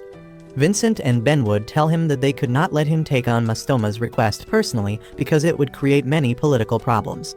That is why they decided to make it a joint operation between the two kingdoms. Vincent adds that the timing was just right for it because Salmuteria had approached their kingdom with an interest in the streaming technology they use. However, if the trials start with a huge scale right off the bat, that may create some problems as well, and therefore they are going to start it in a remote village under Mastoma's supervision. Vincent explains that the trials will be done in an area called the Death Valley, but since there is no established city there, Mastoma is creating one right now on his request. That means Yuke and his party have to wait for at least 6 months before entering Salmuteria. Vincent says that they have already sent the streaming technology and technicians there to set up the groundwork before the adventurers reach there, but he has one last thing for Yuke. He hands him a letter, and just as Yuke opens it, he stands up from his seat because the letter is a direct order from the king himself. Yuke tells Vincent that he will take the mission, but for that, he wants 6 more of the brooches as his advance payment. The king immediately accepts his demands, and then Yuke signs the contract. A few months later, Yuke and his party gather at a port to ride one of the 3 flying airships in the world. While everyone stares at the magic airship like a kid, Silk turns into a conspiracy theorist who says that something this big can never fly. As Yuke tries to calm her down, Benwood and the receptionist arrive there to bid them farewell. Turns out Benwood is also coming with them to explore the dungeon, and Yuke says that the receptionist Mammer would be more helpful with her skill set. However, Benwood tells them that in case a monster stampede occurs, he will be their best bet. Mammer then gives Yuke the advance payment he asked from the king, and the girls curiously come close to see what is it. Yuke distributes the brooches to all of them, reminding Marina that she asked him to make something matching for all of them, and the king was nice enough to send them some matching jewelry. He gives one to Jamie too, and she is nervous about accepting it because she is not allowed to return to being an adventurer yet. As Benwood hears this, he gives her a letter from the king himself that states that Jamie has been pardoned for her crimes and she can resume adventuring right away. Marina immediately hugs her, and then the other girls also surround her because they are excited about their first adventure with Jamie. She gets emotional on receiving such a response and promises Yuke that she will do her best to support him. Mammer tells her not to worry about her brother because she will take care of him, and Jamie thanks her before boarding the ship with the rest of her party. While everyone says bye to Mammer, Silk tightly clings to Yuke because she is terrified of riding a flying ship. As the ship sails off, Yuke asks her to open her eyes because this is a once-in-a-lifetime experience. Silk still doesn't have enough courage to open her eyes, and then the captain gives the order to launch the ship into the air. As soon as he says the words, the ship's magic channel is activated, and it springs into the sky, gently floating ahead. Soon after that, Silk also calms down, and as she joins the girls to see the view, the researcher Bodeman comes to see Yuke. Yuke says that he didn't know Bodeman would be with them too, and he replies that he is in charge of setting up the streaming devices. Yuke offers to help him with that, and Bodeman is glad to accept his offer. He then says that the king made quite a bold decision this time, and Rain asks the guys what they are talking about. Yuke explains that King Vincent is supporting Mastoma, which means he is backing him as the candidate to become Salmuteria's next king. However, in case Mastoma loses and someone else becomes the king, it may harm the relationship between the 2 countries. Bodeman says that it all depends on Yuke now, and then tells everyone to have a fun time in Salmuteria. Later that night, Yuke goes to the room where all the girls are staying and tells them that there is something they might need to know about the brooch. He nervously says that while they are a matching accessory for the Clover Party, they also mean that all the girls are his property. He tries to explain it so that he doesn't sound like a misogynist piece of shit, and says that in Salmuteria, women are considered to be the property of men. He says that the brooches will tell everyone that they belong to him, and the men in Salmuteria will not mess with them. He asks them to bear with it, even if the idea disgusts them, but the girls have no problem at all. Rune suddenly asks if this means that they are all Yuke's wives, and the other girls jump on the bandwagon without wasting any time. Yuke, however, gets flustered and tells them that they can refuse if they want, and the girls pity him because he doesn't realize that all of them will let him put a baby in them right now.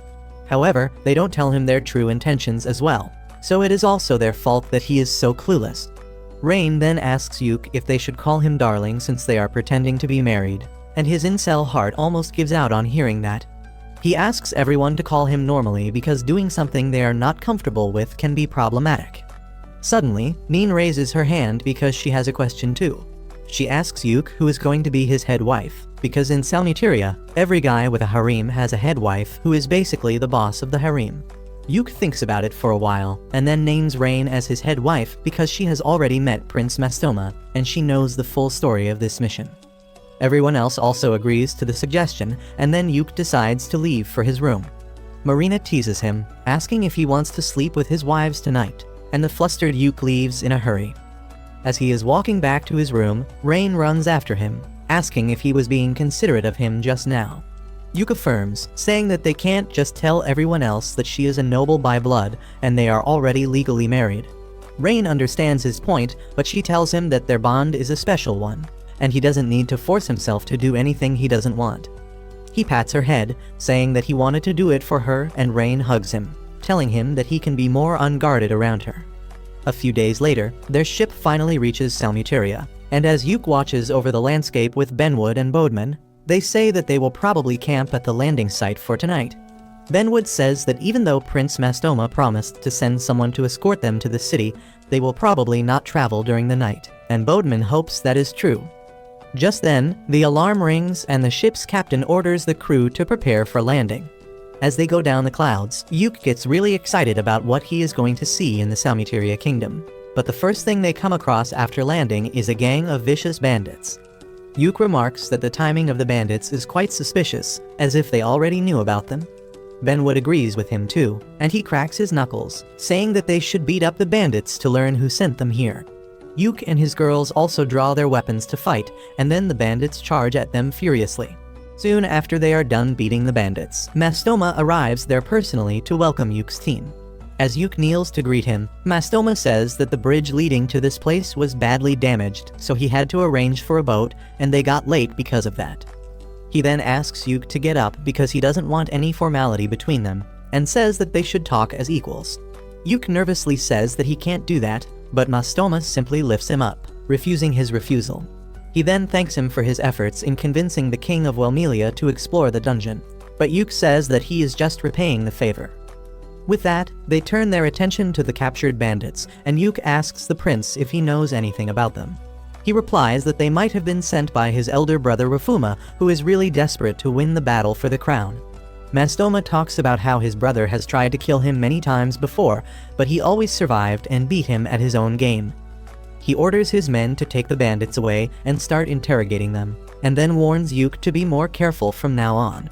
Yuke asks him if he can tell Benwood and others about Prince Rafuma being behind the attack, and Mastoma has no problem. After that, Mastoma again returns to the topic of Yuke being too formal with him. But then his wife steps in and translates what he actually means. She tells Yuke that her husband wants to be friends with him, and then tells Mastoma that he needs to be the one to initiate things given the power dynamics between them. Mastoma takes her advice seriously and immediately gets chummy with Yuke, telling him to call him by his name. Yuke panics, wondering how he should react to this situation, but just then Rain comes there and tells him to take Mastoma's offer. Rain starts catching up with Mastoma and his wife Marge, and after that Marge asks Yuke to be friends with her husband because she finds him quite cute when he makes an effort to connect with other people. After being pressured so many times, Yuke finally folds and agrees to be friends with Mastoma despite the difference in their status. With that, Mastoma tells Yuke that they should depart to the town called Rajo he built for them. Rain realizes that the word Rajo means hope in Salmutarian, and Mastoma tells her that Yuke's party is the hope for this country's new future. It takes them 2 days to reach the mountain town of Rajo, and they receive a grand welcome from the people living there. Everyone is amazed to see a town carved out of a mountain, and Mastoma feels proud on hearing them praise him. Soon after that, they reach the adventurer guild of the town, and Mastoma tells Benwood and Yuke to tell him if they need anything. Benwood immediately takes the offer and tells him to bring him the finest alcohol he has, and Mastoma is happy to fulfill his request. The two of them seem to hit it off immediately, but Yuke remains nervous the entire time. Next, Mastoma takes Yuke and his girls to a big and luxurious mansion, but Yuke asks him what is this for. Mastoma sighs and calls him an idiot sandwich for not realizing it, and then reveals that this is going to be the personal mansion of the ambassador of the Welmelian adventurers, and that is none other than Yuke.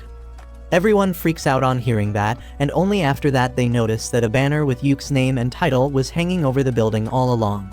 He says that this is too much for him, but Mastoma tells him that he needs to show off a little, because he is not just an ordinary person. He reminds Yuke that he is a noble from another country with 5 wives, and an adventurer with the title of hero. On top of that, he is also the friend of a prince of Salmuteria, and if he stays in a cheap place, some people will start talking shit about him behind his back. Yuke realizes that Mastoma wants to show his country that he is serious by giving this mansion to him as a gift, and he decides to accept it. At night, Yuke and Silk sit on a bench behind the mansion, sipping wine while staring at the night sky. Silk says that she was really thrilled earlier, but now she is feeling quite calm. Yuke tells her that they need to wait till the guild building is completely functional to proceed with their mission, but he doesn't want to sit idly. Silk suggests that they should check the market tomorrow to see the type of stuff they sell here. Yuke agrees with her and says that after that, they should learn more about the geography of this place and the type of monsters found nearby. Silk says that Mastoma told them that he knows the way to the dungeon, and they should check it out in advance as well.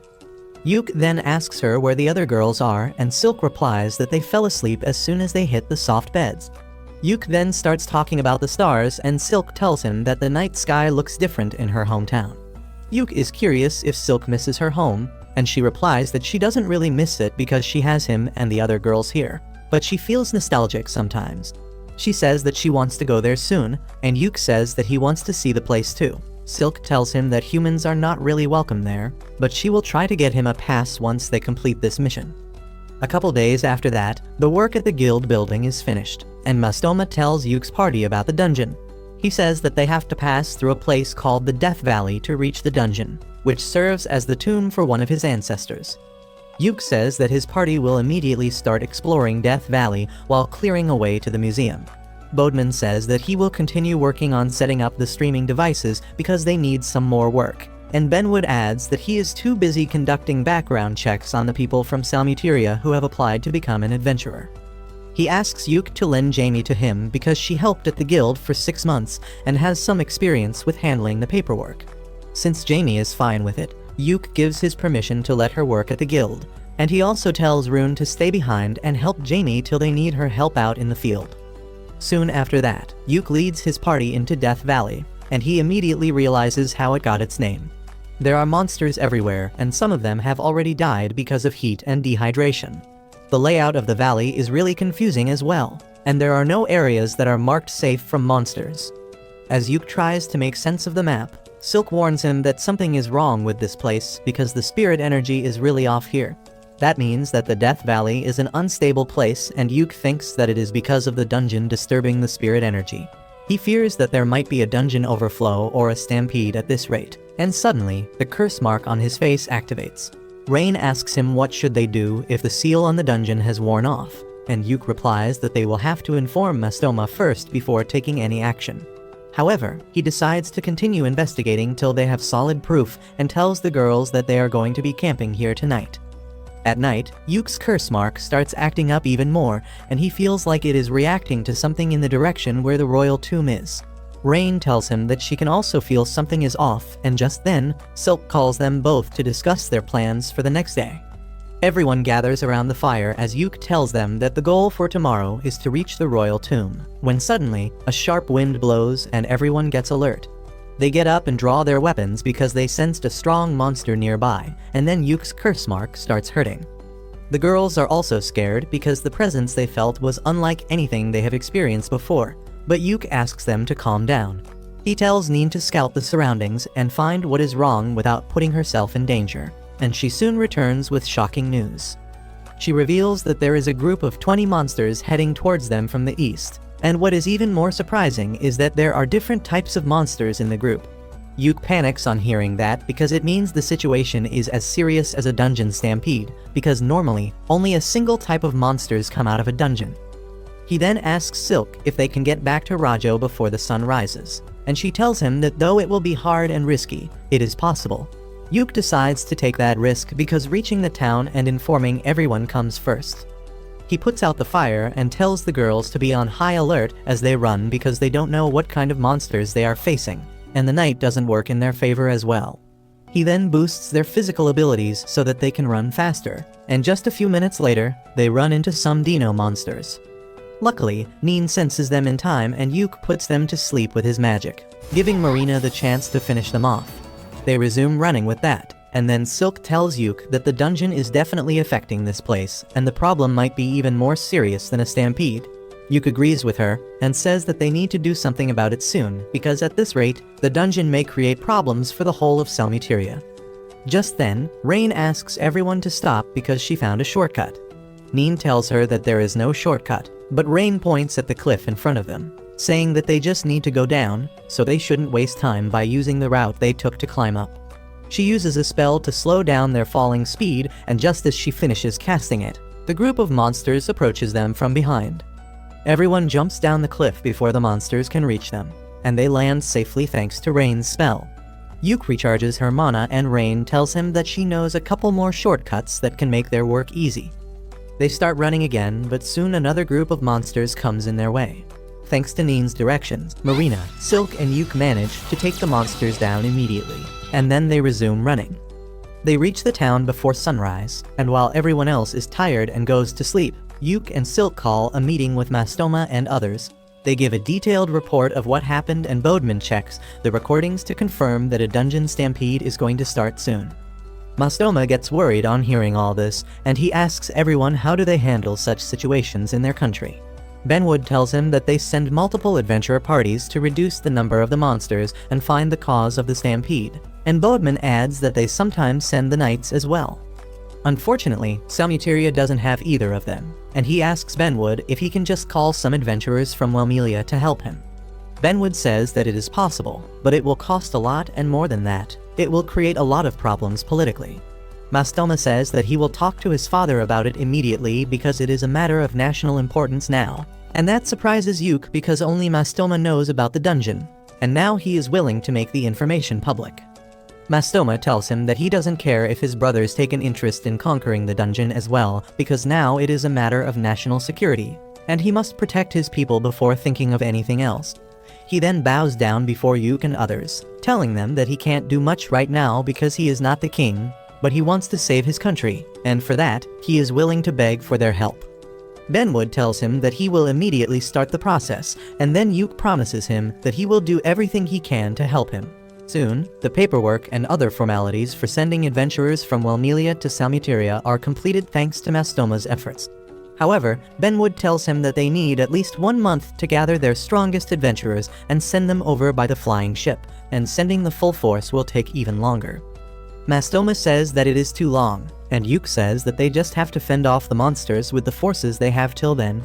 Benwood tells Yuk that it will be too difficult for his party alone, and he will join them. But even then, it might not be enough.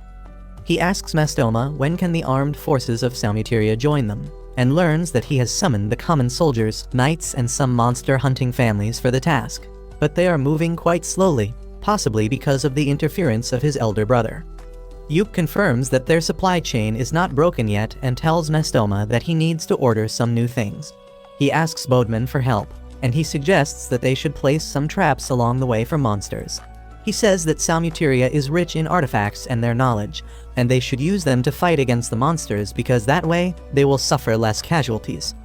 Yuk seems to want to say something, but he hesitates because he doesn't agree with his plan himself. Benwood tells him to spit it out anyway, and Yuk suggests that after using artifacts to reduce the number of the monsters, the Clover Party can quickly raid the dungeon and try to clear it. However, he thinks that it will practically be a suicide mission because they know nothing about the dungeon. Benwood thinks that it is a good idea, and that starts a debate between him and Yuk. In the end, Yuk says that he can't put his friends in danger, and Benwood doesn't object to that. But he says that if anyone can solve this problem before a full-blown dungeon stampede starts, it is the Clover Party.